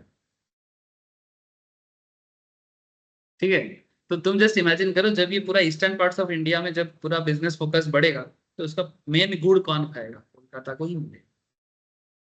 और तब तुम ये न्यूटन वगैरह पकड़ नहीं पाओगे। बॉम्बे और बैंगलोर का जो हालत हुआ है ना, वो हालत होगा। लेकिन मे भी थोड़ा समय लगेगा, लीडरशिप चाहिए। दीदी से होने वाला है, दीदी से नहीं, दीदी से नहीं। इसका इमेज बिजनेस के लिए अच्छा नहीं। अच्छा, conversion of capital asset into stock in rate, समझ में आ गया ना? ये भी एक तरह का ट्रांसफर है, और यहाँ पर भी पैसे का खेल होता है। और एक लिखो, compulsory acquisition of capital asset, ये भी एक अनदर इंपॉर्टेंट पॉइंट।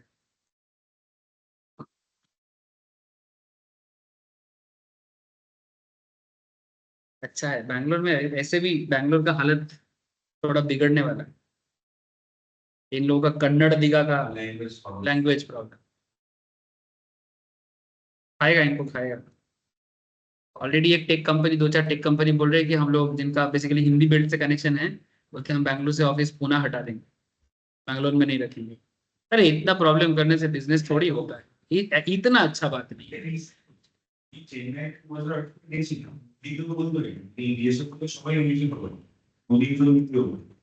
এখন রিসেন্ট মানে রিসেন্ট দেখছি লাস্ট 1 ইয়ার একটা নতুন ট্রেন্ড হচ্ছে সাউথ ইন্ডিয়ান नहीं, ट्रेंड इनका पहले भी था, बट ये लोग अभी बौखला गया है।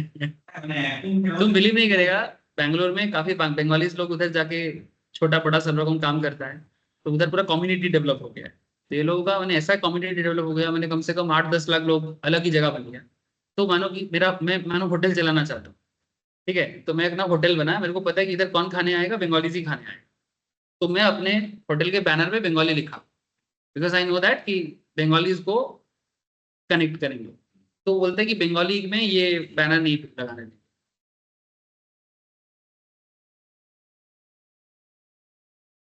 আগে তো স্যার লিগালি কিছু বলা हाँ, अरे किसी का भी रूल हो, रूल किसी का भी, ये तो लोकल कॉन्सेप्ट है ना। केंद्र में बीजेपी नहीं कांग्रेस ना कर्नाटका में, कर्नाटका का बात, कर्नाटक में कांग्रेस नहीं नहीं, अभी कांग्रेस है, कुछ दिन पहले तो बीजेपी था ना। पहले बीजेपी पहले मैंने, ये तो लास्ट टर्म में तो बीजेपी का था। हाँ अभी तो है सिद्धारमैया ना। আসলে এই ট্রেন্ডটা না লাস্ট 1 ইয়ারে যে ইন্টেন্স हाँ, एक तो बेसिक बड़ा बड़ी recently state bank of India का मैनेजर के साथ जो ट्रेंड করে कुछ पावर नहीं उसको ट्रांसफर कर दिया एसबीआई मैनेजर। आप बोलो कि हर कोई क्या हर स्टेट का भाषा सीख के जाएगा? ऐसे थोड़ी होता है, थोड़ा तो काम का एनवायरनमेंट रखना चाहिए। इंग्लिश तो बोलने ओদের ये মানে इंग्लिश एक्चुअली देखो, इंग्लिश तो देखो नॉर्मल, काफी सारे लोग इंग्लिश बोल लेगा, थोड़ा सा अपर लेवल लोग कर लेगा, लेकिन नॉर्मल रिक्शा वाला, ऑटो वाला, टोटो वाला, इन लोगों के साथ इंग्लिश इतना आसान नहीं है। अब कोई भी बैंकिंग काम करेगा, वो पूरा इंग्लिश में बोलेगा, उसको आप थोड़ी समझ में आएगा। वो थोड़ा बहुत टूटा फूटा इंग्लिश बात अलग होता है ना, that's true, but local communications, देख कॉर्पोरेट लेवल में तो इंग्लिश में बात कर ही रहा है, लेकिन लोकल कस्टमर से कैसे बात करेगा?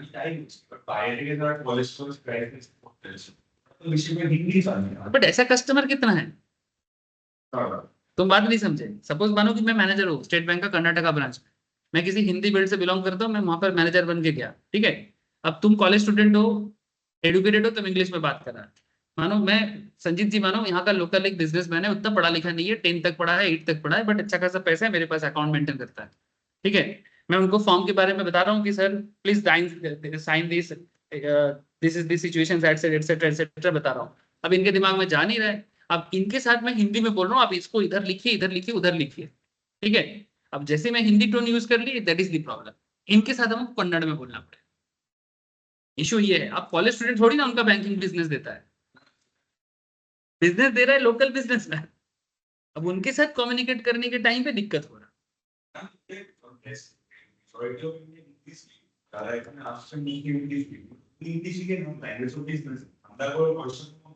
नहीं सर, इसके पीछे अलग कारण है। चलो यार मैं दुकान जाता हूँ, मेरे को बंगलो में नहीं आता है, दुकान वाला हायर करो, मुझे लेना है तो वो देना है, इतना कुछ नहीं कर सकता। हाँ भगवती वाक्य ఇది ఉన్నది కొంచెం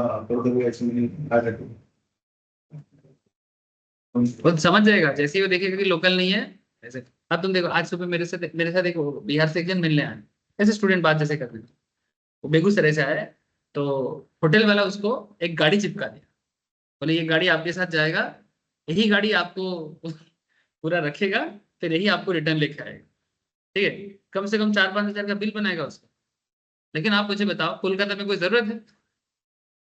यहाँ का कम्युनिकेशन मैंने ट्रांसपोर्टेशन बहुत ईजी है ना। मैं बोले क्या गाड़ी फालतू में क्यों रखते हो, इधर ट्रांसपोर्टेशन इतना ईजी है, आपको कोई जरूरत नहीं है।